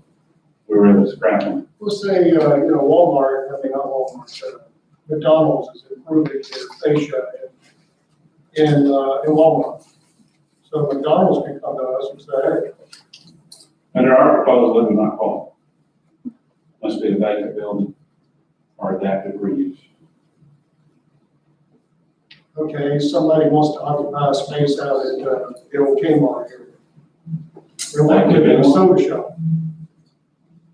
Investment, job numbers, and you don't have to give them the full amount, right? You can be judicious, say, we're not paying for, What I see, there's more windows.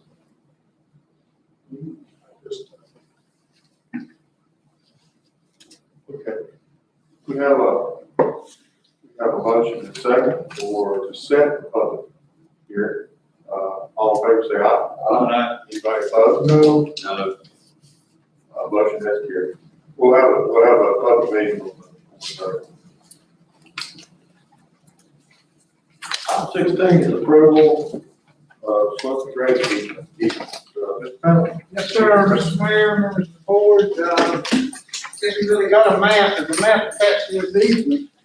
So essentially, this is the house of Kathleen Moose, it's, Third Street? Third Street, yes, sir. Third Street Southeast, it's right beside the T1 community parking lot.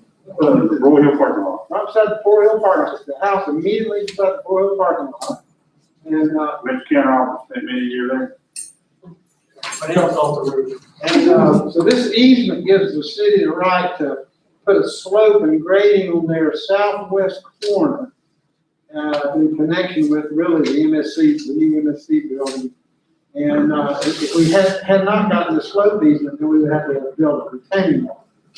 And part of the deal is that when the street's finished, there's about, a little bit of her driveway encroaches on our property. We're gonna straighten up the line and make sure she's got a clean property line. What about a buffer? Yes, the planning buffer is a part of the landscape plan. That's in the document. That's one reason. Typically, we don't actually have to sign an easement. In this easement, I drafted it that way to give the property owner some comfort that we're obligating ourselves to do things, post post the granting of the easement. We want to be a good neighbor. Any further questions for Mr. Pennell? And, I assume property owners on board. Yeah, they signed They do. it. Okay. What you got, they've already signed it. Yes, sir. Whatever. Any further questions? You say that, Bill? Yes, sir. Second, Mr. Pennell. All in favor, say aye. Anybody opposed to that? Motion has carried. Ordinance 2021. Ms. Lee, good evening.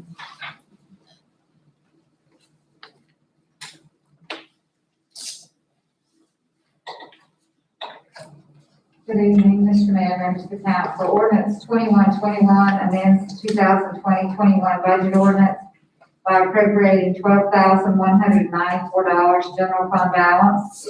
And this is to provide payment 4 of 6 economic development incentive to ActShow Incorporated LLC.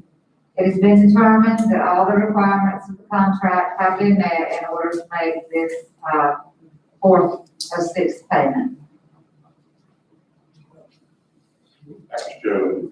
Okay, Move to approve ordinance 21-21. second. Thank you, Mr. Bill. Second, Mr. Hafford. Any further discussions, questions? Yes, please. All in favor, say aye. Anybody opposed? Motion has carried. Thank you. Item 18 is the public hearing. Mr. Lyons?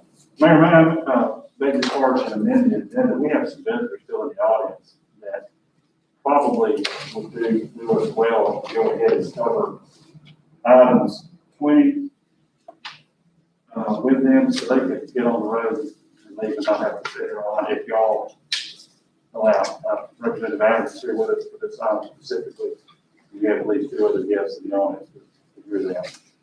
And Mr. Lyons' presentation on the zoning code is lengthy. 100 pages. No, we took Mr. Klein's the next month, let's move on.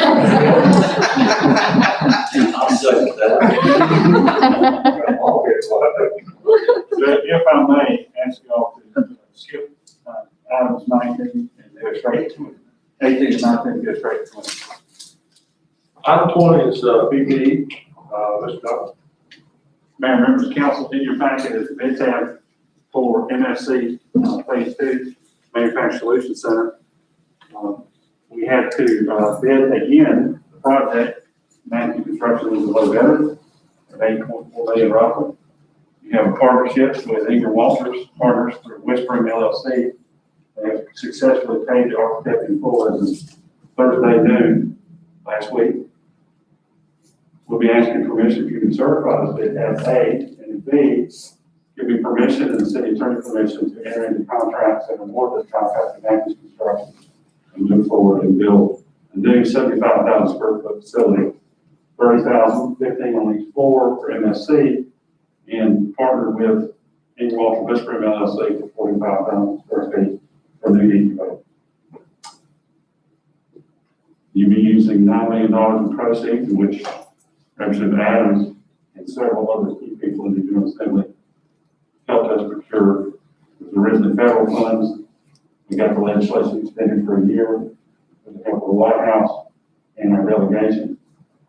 And then went back to Mr. Adams and others, and they reappropriated the funds in the state contract. And so this is a $9 million state appropriation. It's not a grant. And it has its own strings attached with it. And I think it's one of the reasons we're sleeping decided to retire. And the reason I have a lot of great heads.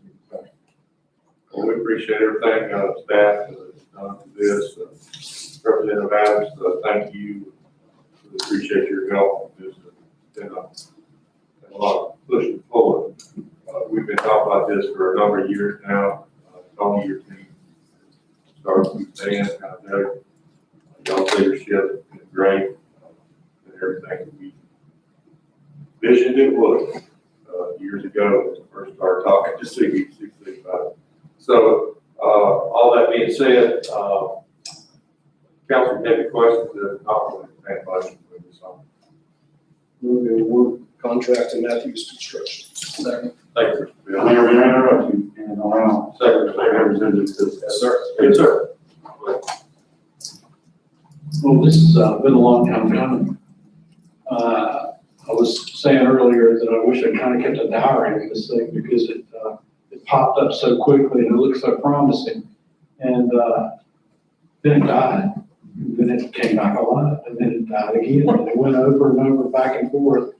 But it's through the persistence of a lot of people that we made this happen. And I just got to say, it's communications between your staff, your people, and really one of the most important things is the fact that I knew from the beginning, if we could pull this off, if we could make this happen, delivering this to Conover, we'd get the results and probably better results than we really expected. That's what I know about Conover, that if I deliver to you, you'll deliver to our community and to our state, and probably beyond our state. So I just want to thank you. Thank you very much. I'm really excited about seeing this come to fruition. It's the biggest deal I've ever done. And thanks again. Thank you very much. Thank you. Well said. Thank you, sir. Got a motion and a second. All in favor, say aye. Aye. Anybody opposed? All roll. Mr. Mayor, can you tell Tony, he's gotta stay around all the way through construction. Yeah. Stay around all the way. Don't tell me about it. We go sign Frank. Resolution 621. Mr. Bradshaw, welcome, sir.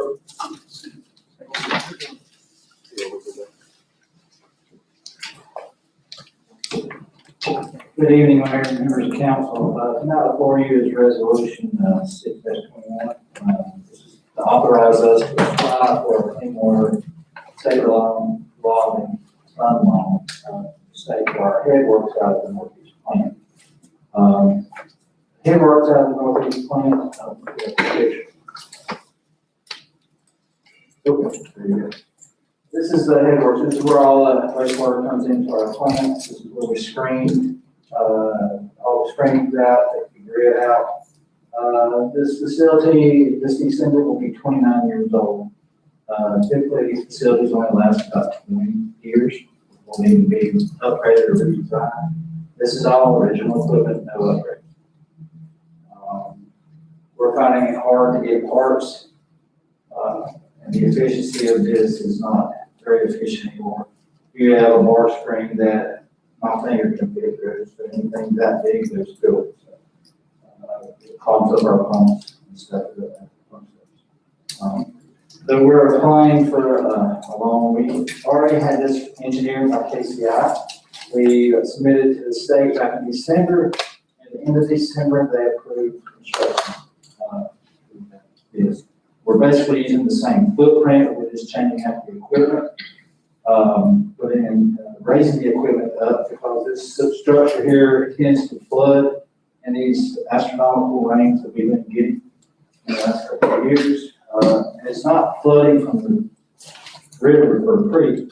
It's actually, we got more water coming in our sewer system than we can actually pump up to the top of the plant.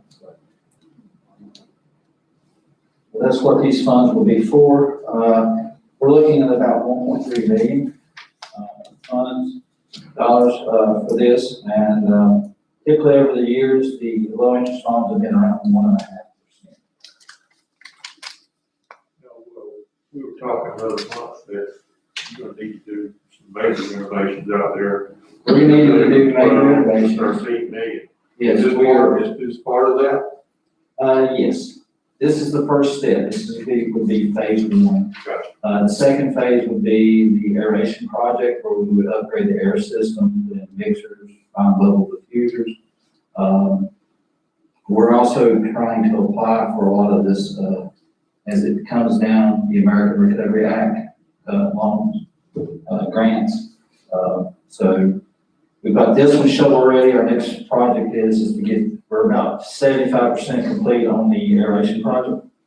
So our task, I'm meeting with WK Dixon in the next 2 weeks to move that forward so that we can get that permitted and be a shovel-ready project. Shovel-ready projects seem to get funded more in these grants and state revolving loans than what we've seen in the past. Any questions? Mr. Bradshaw, we talked about this, our retreat last year. This would be the first phase of what we've got to, this would be a project we'll be working on the next 10 years probably. What's the timeline on completion of phase one? Phase one, it would be within the year. Mayor, Aaron, as you're aware, we received notification that the city will receive American Recovery Funds, ARPA funds.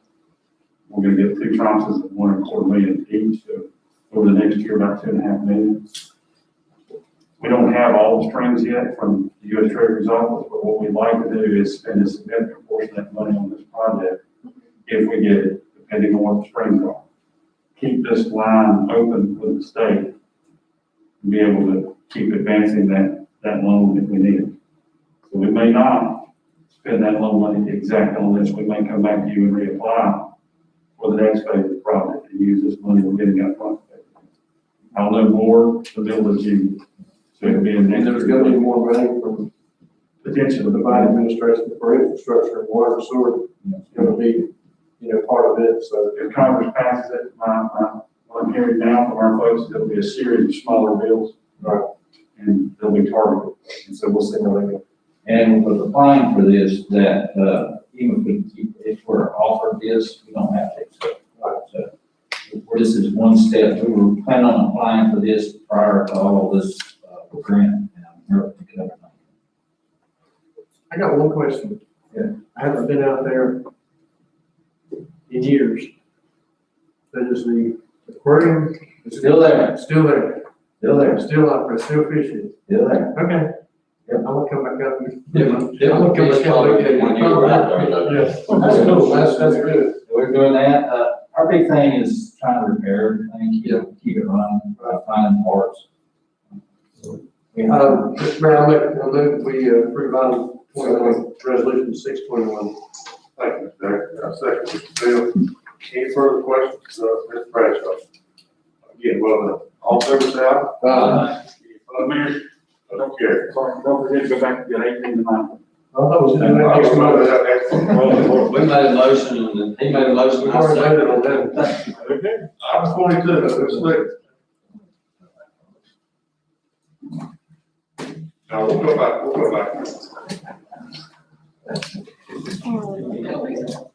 Mr. Mayor, members of the council, ordinance 2321, amendment to 2020-21 budget ordinance by appropriating general fund balance $16,828 and water sewer retained earnings $15,710. And this is to pay accrued vacation pay to the outgoing finance director, as well as paying salary for the incoming finance director, beginning around April 20th through 30th of this year. We don't approve it. Then, I think you stay, right? No. Isn't this a conflict of interest here? I can approve the hiring of the new, but this vacation, I'm not. Yeah, I'm not sure about that. Well, it'll be the first one that you didn't approve. Order 2321. 2321. Mr. Bill, I have a second. Second. Second, Ms. Haynes, all right, all in favor, say aye. Any opposed? Motion carries. There you go. This place right here, we're talking about. Order 2421, Ms. Lincoln, right up there. Actually, y'all got me so flustered, I was just gonna go ahead and leave. I got one question though, is it okay for Dawn to vote on that? Make the motion? Don Field, the new finance director. I don't know who that person is. He doesn't work for Mr. Bill. Okay. He would be appointed by Mr. Okay. We're just trying to figure out a way to keep them. Bill. I hear you. Let me know. Okay, if you don't mind, Mr. Mayor, I'd like to take ordinance 24 and 24, 21, and 25 to 21 together. Sure. Well, now, let me see, do I want to do that or not? Yeah, go ahead. Ordinance 2421, I think that we're gonna have a presentation though from, Mr. Stafford before I go to ordinance 2521. Oh, okay. So, ordinance 2421 closes the fire station number 2 demolition and construction capital project ordinance by adjusting revenues and expenditures to actual for that project and transfers the residual equity of $15,107.90, that's the amount left in the project, to the general fund. And then 2521 takes that same money that. Yes, and I will present that after, Mr. Stafford has an opportunity to present what it is we're wanting to, do with those funds. Okay, I move we approve ordinance 2421, if that's what you're asking for. Yes, sir. Thank you, Mr. Decker. Second, Ms. Bullwinkle. All in favor, say aye. Any opposed? Motion carried. 2521, Chief Staff. Assistant Chief Staff. Good evening, Mayor, City Council member. Talk a little bit more about budget ordinance 25-21. I'd like to show you a short video.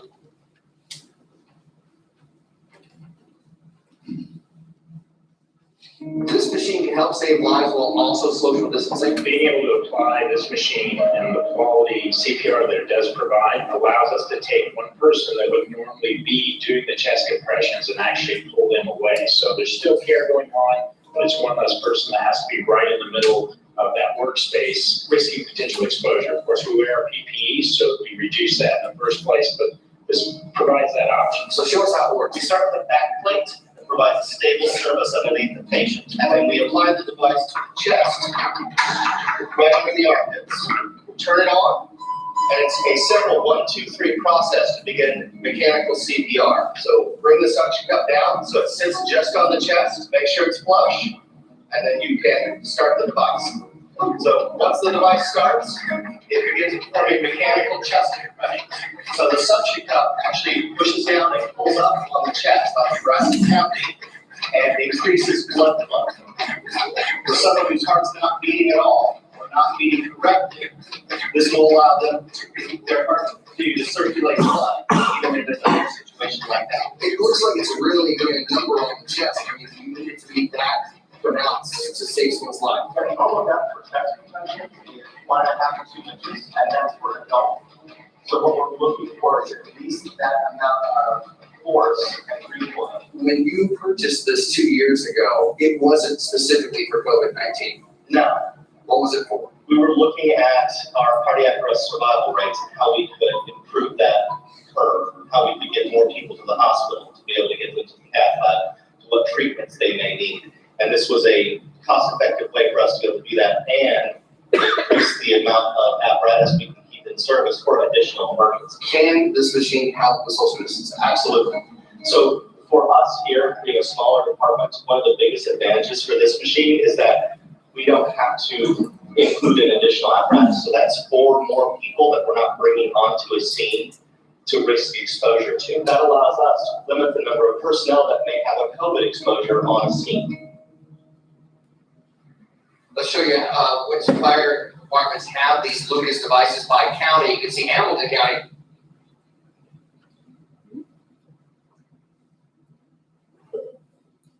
Mayor, I'm sorry. Was it, did I stop? Mayor, members of council, come to you tonight with a presentation on the Lucas device. Automatic chest compressions today means a lot when a subject's in cardiac arrest. The cardiac arrest protocol takes a team of about 8 responders. A lot of times it takes one fire station of folks, and we have to call for another. And in addition, probably the PD usually comes to us as well. In your packet, your memo has a lot of our stats from about 2019 up to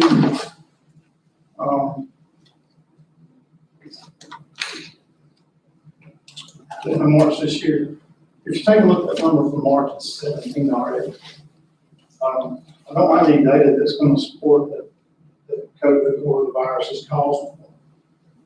One of the things, though, that we'll come to you about is exposures. When you put more people there, there's more chance for exposure. The more responders we put on the scene parallels directly to that. Your CPR involves, when you're down doing compressions, the aerosol and stuff coming up from the patient, just because you're pushing on the chest and the lungs and they're exhaling. That's one of the reasons.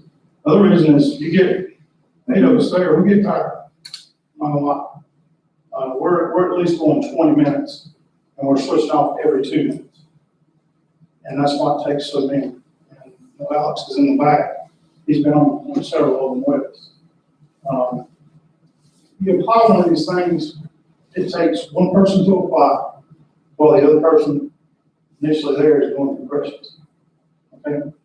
That takes the knee away a lot of times for calling for a lot of extra effort. One of the things we've seen an increase in, and I'm going to say even more than 10 to 15%, is another call for service when we're on a cardiac arrest. and that takes away from our response that, you know, we provide for the citizens.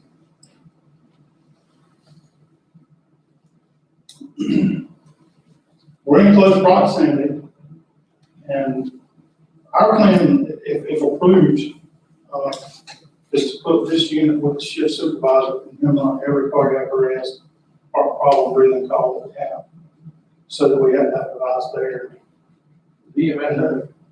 EMS is not, they're also looking at 2 units.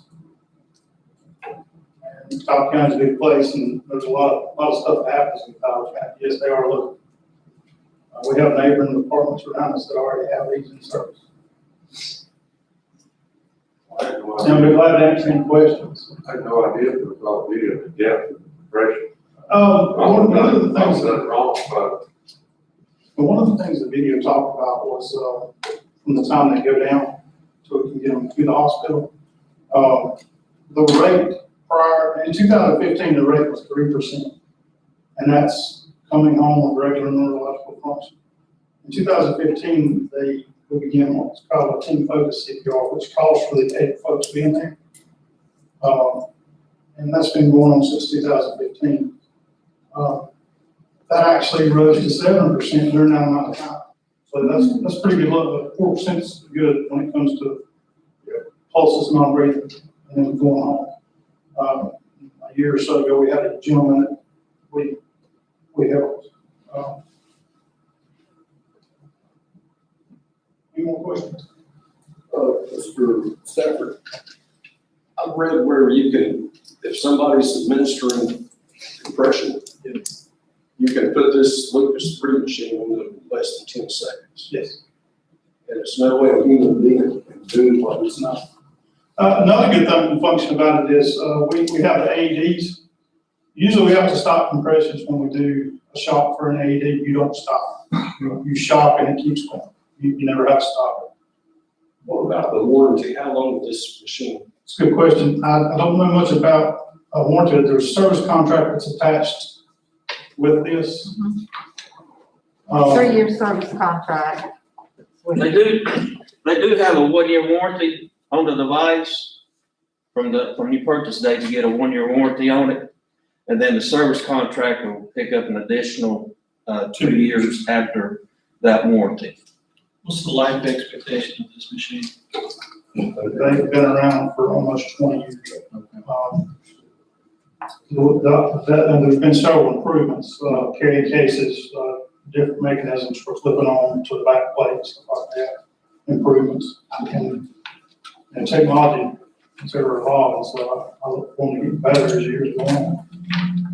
You said some of our neighboring cities, who has it? Hickory has 8 devices. Newton Fire has 3 devices. Sherrills Ford Terrell has 3 devices. They've got 4 or 5 down at Sherrills Ford. And that's just in Cobb County. thank you very much. Any other questions? Just make you, One thing that Mark didn't mention, and what Vicky will bring up, is we do have $7,000 that we was able to get from community partners to help purchase this device. And it is an expensive piece of equipment, but hopefully in the end, the number one goal is to, once this thing saves one person's life, it's paid for it, or paid for itself, just like an AED. But we have got, additional monies to go along with that $15,170 to go along with this device to help cover the cost of it. And then hopefully we'll be able to buy some more supplies for another device. And hopefully eventually, my plan will be to have 2 of them. At least 2. If Catawba County, the plan, my goal would have 2. If Catawba County has 2 of them, they're going to place 1 in each one of their supervisors' vehicles, which will be on the road. And that would actually multiply our number to 4 instead of 2. Because the supervisors are going to come to most of the cardiac calls to lend a hand because of the number of people that we have to put on the scene to do a CPR call. And so that'll just give us eventual, additional devices. And we are starting to run. We have had, in the last 2 years, have had 4 calls before we've had 2 CPR calls going on at the same time in Conover District, which is, years ago that was uncalled. We never would have that, but we've had that occur, and you'll start seeing it more and more as we go on. But members of council, we've also researched the ARPA funds, and we believe this may be an eligible expense. So for the next devices, once we get those funds in June, we should be able to purchase the additional devices cheap as. What was the acronym? The ARPA, ARPA is what we call it. That's the new funding that we got. American Recovery Fund. Mayor, Councilman, good evening. For those of you who don't know me, my name is Sergeant Balti, I'm one of the patrol supervisors here at Conover, and I am a big fan of this device. And I'll paint a quick picture on a call that we responded to just recently. There's been a large increase of fentanyl-related overdoses in Pelican County. I'm sure you have heard of it, and we have seen it. We ran a call on just off of Fairway Drive recently, where a young man had overdosed, and we had to perform CPR for over 30 minutes. Some of the policies that EMS has is they cannot transport a patient while CPR is in progress, but they don't have any policies as of right now that cover this device's performance. So potentially, because it is not against their policy, they can transport that patient to a facility with better medical care. Additionally, the home was infested by cockroaches. The entire time we were on the floor doing CPR, we were called on all kinds of insects, including cockroaches. Now, in this time of pandemic and disease, that is a severe health hazard that we can mitigate with this device by stopping officers, EMS, and fire department personnel getting on these dirty floors for an excellent 30 minutes. Now, for us, the police department, since it was relatively a medical call, we're able to clean ourselves off and ensure that once we get back to the police department, we did not bring any of these pets with us. However, fire and EMS do not have that luxury. As many times they have to transport with vehicles and other city items. So the possibility of transmitting tests like that to the city facility is highly increased when we have to be on the ground. I believe that will help us mitigate that possibility. Does anyone have any questions? Well, thank you. Appreciate your service. Obviously, no point.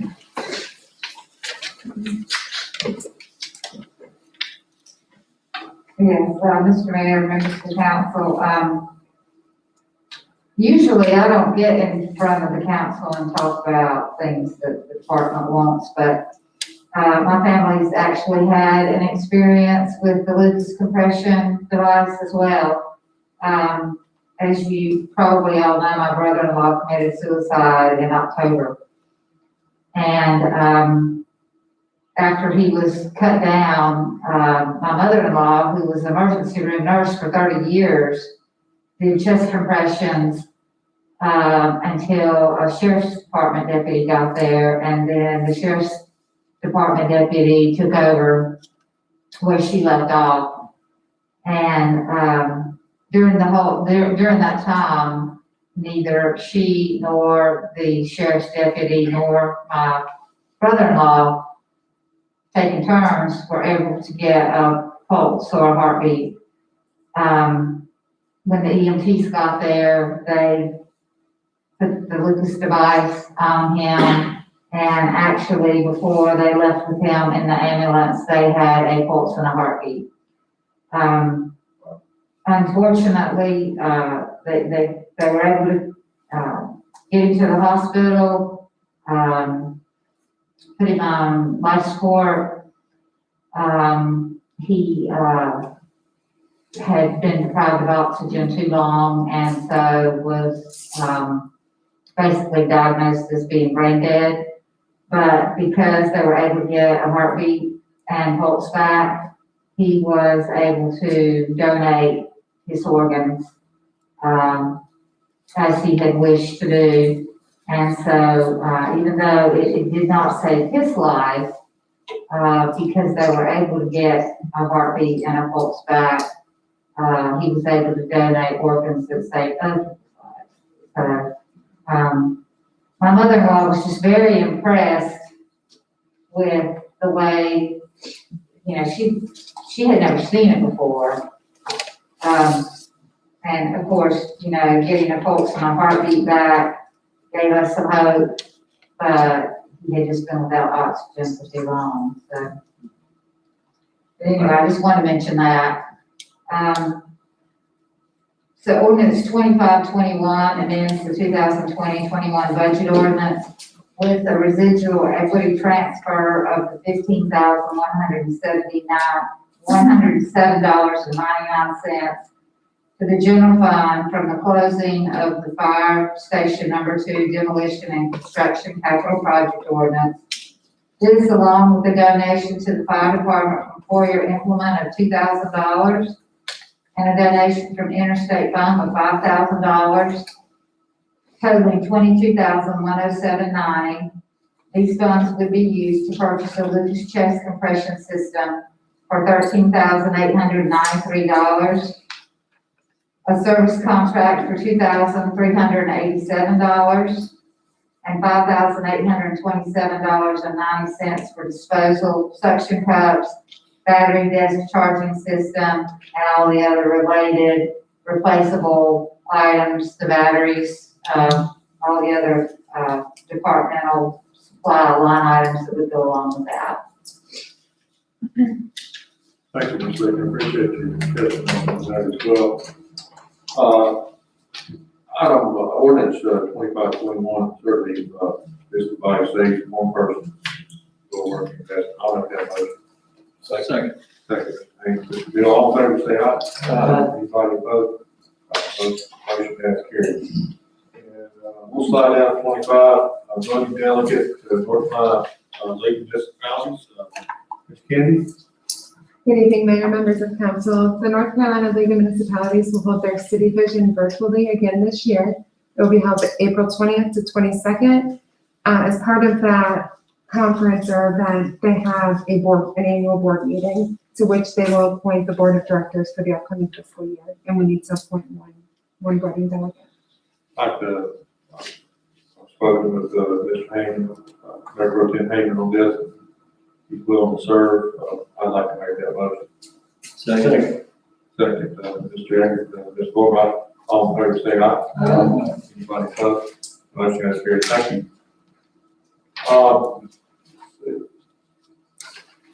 Back to item 16. 18. Okay. Item 18, please. The public hearing. Thank you, Mayor, members of council. I'm gonna go over every sheet of this document here, just because it sounds like a lot of people don't. Hopefully you all enjoyed reading it. You want these voted in or not? Right.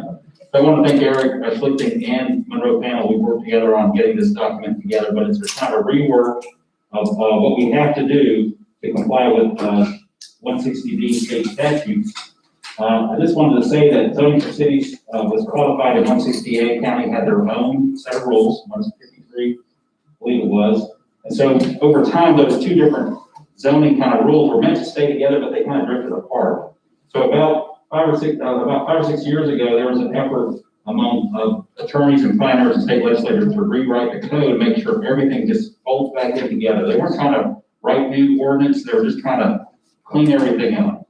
So it's not a model ordinance because we have a lot of our own decision-making on the way we do things here at Conover. So the code reflects that, and we're consistent now with 160D to the state. And so there's several pieces of it, and I started working on this last year.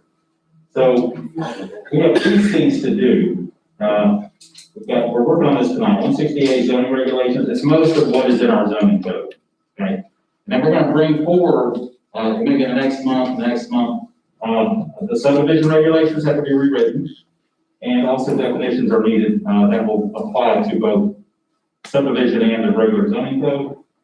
And then, Mr. Powell is working on development agreements. It's a small section, but an important, but subsection of Appendix A, and also visit, minimum housing standards that will come forward. And then, amongst all this is floodplain protection, which has to be rewritten. And luckily, that one's mostly a model ordinance for floodplain, so we're probably just gonna adopt that. And then finally, we're working on telecommunication rules. So, everybody has a cell phone, everyone's got used to having service and everywhere needed, and so the rules have changed over 20, 25 years.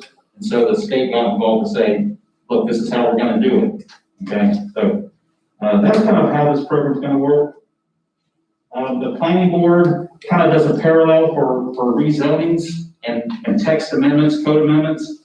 And we're gonna do everything the same as we do for council, except we're not gonna publish legal notification for a wording, a text amendment like this for the planning board anymore, because frankly, they're required by state ordinance for council, and so we wanna just keep it in that realm.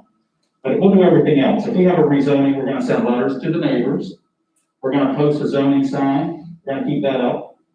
And we're gonna review all those ordinance and changes with them first, just like we've been doing. And it's just clarified and codified in this code today. Some of this stuff was written in the day when it was optional and the city treated it that way. The planning board wants to stay involved and they really like their role as being advisory to the council. As far as all the changes here, if there is anything that stands out to you, each one of these pages has a page number, and I can refer to it, we can go over it. If there's anything I need to point out and talk about in detail. Is there anything that? Well, I was curious about the quasi jurisdictional Yes. responsibility. Is that applying only to the planning board and not to the city council? or- What that is when we have an item that's board of adjustment, right? The planning board, our planning board does a lot of work, okay, for the city. They are the Parks and Rec Advisory Board. They do planning issues, code amendments, rezoning. They also have the function of being the board of adjustment. So in state of North Carolina, any kind of board of adjustment hearing has to follow quasi judicial procedure, which means that there's 5 members. They take sworn testimony from myself and maybe attorneys and other folks who have competent, pertinent information to share under oath. So it's really a close process, because what you're asking them to do is waive the rules. And they can only do that through a quasi judicial hearing. That's the only time it applies in our community. And it applies now. This is not a change. It applies now, it's just clarified in the ordinance. I imagine some cities around the state were not doing quasi judicial hearings. So the state said, look, everybody's got to do that, especially for board of adjustment. Some people do planning board or do conditional zoning is really done through a quasi judicial hearing. We don't do that here. So we have a pretty good process. We have administrative approvals, we have legislative approvals, which is what you did with the Mosaic project. And then some communities use quasi judicial procedure. We don't really use that. Thank you, Carol. Any other questions? Lon? Good stuff. Kind of nervous, you love this man. While we're on the rezoning, quick question, what is the rezoning sign out at Walmart for there where the sign's been hit? Oh, yeah. So that project is it was approved under conditional zoning, right? Conditional zoning years ago, master plan, everything was spelled out, what was gonna happen there, what was gonna occur. Well, they have a proposal to bring a very small, but to change the site plan, a rental unit used there. It's called Sunbelt Rentals. They will rent large equipment to the public, and they have an in-store facility there, and they're gonna store material outside it. They can't be stored inside. So we're changing the site. No, it's in the back, kind of, People refer to signs. The sign's out there, right on the edge. well, the sign just got run over. Okay, somebody ran that sign up. I know the sign got run over, but the rezoning sign is out there. It's because we're notifying you through public process, this is what we do. So we have a map amendment, right? We're adjusting a site plan that was conditional approval. So we have to post the site, this is part of our process. We post the site, we mail letters, put it out in the paper. So it's going to the planning board tomorrow night to review that little change to the site plan, that's just what we have to do. It's almost like with the Mosaic development in Fern Hill. that site plan changed from what you approved, right? So that, But I think Joey's saying that you're not rezoning where the sign is, it's somewhere else. Where is it? well, the whole thing, the whole property is one big triangle. And it's got a, you know, we've Where got at to on build the property, how's that? Say again?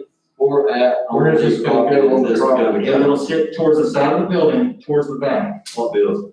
the Walmart structure. Okay, there's about 6 buildings out there. Okay, but you're gonna see a site plan for that, and we're just not ready. We gotta go to the planning board first, and then we'll bring it here. So in May, all things that go well, we'll bring you an amendment to that site plan. So that's how it works. Yeah. Anything, good. When we, Whatever he needs done here on this meeting, I agree with the board. second. Let's close, I want to close the public hearing. This is a public hearing. Anybody would like to speak on behalf or against this, we certainly entertain your comments at this point. If not, When we close the public hearing. we'll move to close the public hearing. Still, second, Mr. Cameron. All in favor, say aye. Anybody opposed?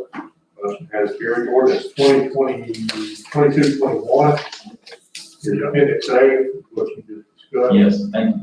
And, I believe Mr. Harris made that motion. Mr. Cameron, I motion, Cameron made that motion, and Mr. Harris second. All in favor, say aye. Anybody opposed? Motion has carried. Committee report, item 26, anybody have anything you'd like to share with their Mr. Duncan, Ms. Payne, and myself had the, public board meeting that we attended. I had about 10 pages of stuff I was going to tell you here, but I'll make it short and brief. Valleys and Conroe stormwater management plans, public comment period ended March 1st, awaiting comments from the EDQ. That's it. Thank you, Mr. Moore, I appreciate your service. City manager report, anything, Members of council, as mentioned earlier, we have a city vision event coming up for the league, so if you would get with Ms. Kennedy, let us know if you'd like to attend, we can sign you up. Okay. And then one question for you on the amphitheater. Yes. I was talking to Bonnie Coley, the ribbon cutting, for the new clinic. And, you know, she's, Mom says it's still a go for her. We had talked about being just prior to that, what she asked me about. My in-house expert has advised me that doing something during the peak summer months will cost us double. And so we've been advised to maybe take a date in September. If that's okay with council, I'm glad you brought that up. Okay. Say that again? So if we do June or July or early August, that is the peak months for the entertainment venues, and you pay premium prices, just like going to the beach, you pay a premium fee. Your prices to book a band double. Well, for me, I'll personally find further, we push it out, before we get this virus behind us, we're good to go.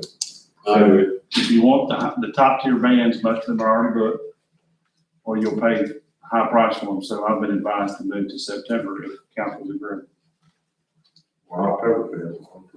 Yeah. Everybody okay with that? Okay, good. Okay, with that, thanks very much. I have one thing, but sorry. Yes, sir. Yeah.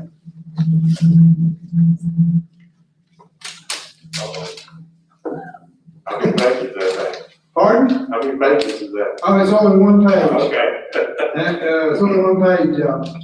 Mr. Mayor, members of the council, Mr. Duncan, public and staff are still present here tonight. I wish to announce my resignation as city attorney. It's been a privilege to serve as your attorney since 2013. And of course, the city of Conroe has had a professional relationship with my firm or its predecessor firm since the mid-1960s.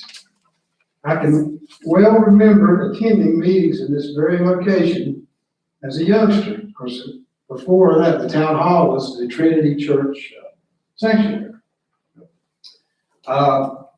It would be a tremendous understatement to say for myself and my father before me that we were most fortunate to come to Conroe when my family relocated here in 1961 after my dad's completion of his military service and law school. But it was only natural that he returned to Catawba County, having been born and raised 4 miles down the road in Claremont. I kid with him that if he was still working, they could take him by his work, by his house he was born in, and down to the graveyard, and he'd never have to leave the same street. I kid him with that. And except for the first 6 years of my life, And for my college and law school education, I've always been Conover. I believe it's time for Conover to receive an infusion of new blood with perhaps a new vision for its legal services. Now, as this council well knows, I work at their pleasure. I trust that the transition be orderly, and of course, I agree to stay on again, working at your pleasure until a new attorney or firm is hired, and I'm able to assist that person or firm with the transition, but I would hope this could be accomplished before the end of June. May I make one suggestion? I don't know if the council will consider a full-time attorney. I'm not sure one is required. But a full-time employee will be at times pressured not to give independent advice, whereas outside counsel will be in a stronger position to give independent advice. Sometimes politicians and city managers don't want to hear independent advice, which I think is important that they hear it. Again, I'm most grateful for the time I have served as your attorney. It's been a privilege. Thank you. Well, brother, I'll tell you, you serve pleasure, board, it's been a pleasure. Did you say June? Pardon? Did you say June? That's what I said. I would hope the transition would be completed by the end of June. Boy, you, yeah, This year. it's been a pleasure, and, thank you for your service, of course, your dad as well. I do that. What I would like to do is I'll talk with the city manager and we'll work up, a committee, to talk about different candidates. Obviously get your input. I, for one, appreciate, a smaller firm because a phone call can be made immediately and you always react accordingly. Whereas a big firm, we'll see you in 3 weeks. That's my brothers, but we'll have a committee and work with you, city manager, and we'll try to make that happen ASAP. Well, and I've been through this once before. I got hired by Longview in the early 90s, and things are a little bit, Longview I knew was not going to be a lifetime appointment. I just knew that instinctively. So, because my predecessor, Mr. Cheshire was very, very cooperative, did a lot of good work. I had to help the next successor, we got a lot of information over my office for 50 years worth of work, 55 years worth of work that belongs to the city, don't belong to us, belongs to the city. And, I'll have some work to do, write a few books, not a book, but just, what's the to-do list, those kind of things. Yes. But anyway, it has been an honor and a privilege, and, I'm glad that I lived.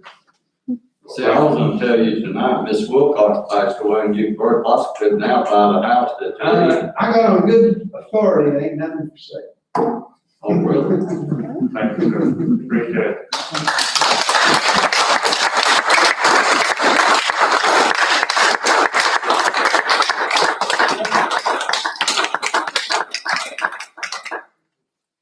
We appreciate that. Appreciate the service. You're quite welcome. We're trying to make the transition. And whatever's going on, coming out of this water fountain here at City Hall, we need to change out the water fountain because this water getting around. We got too many retirements. Thank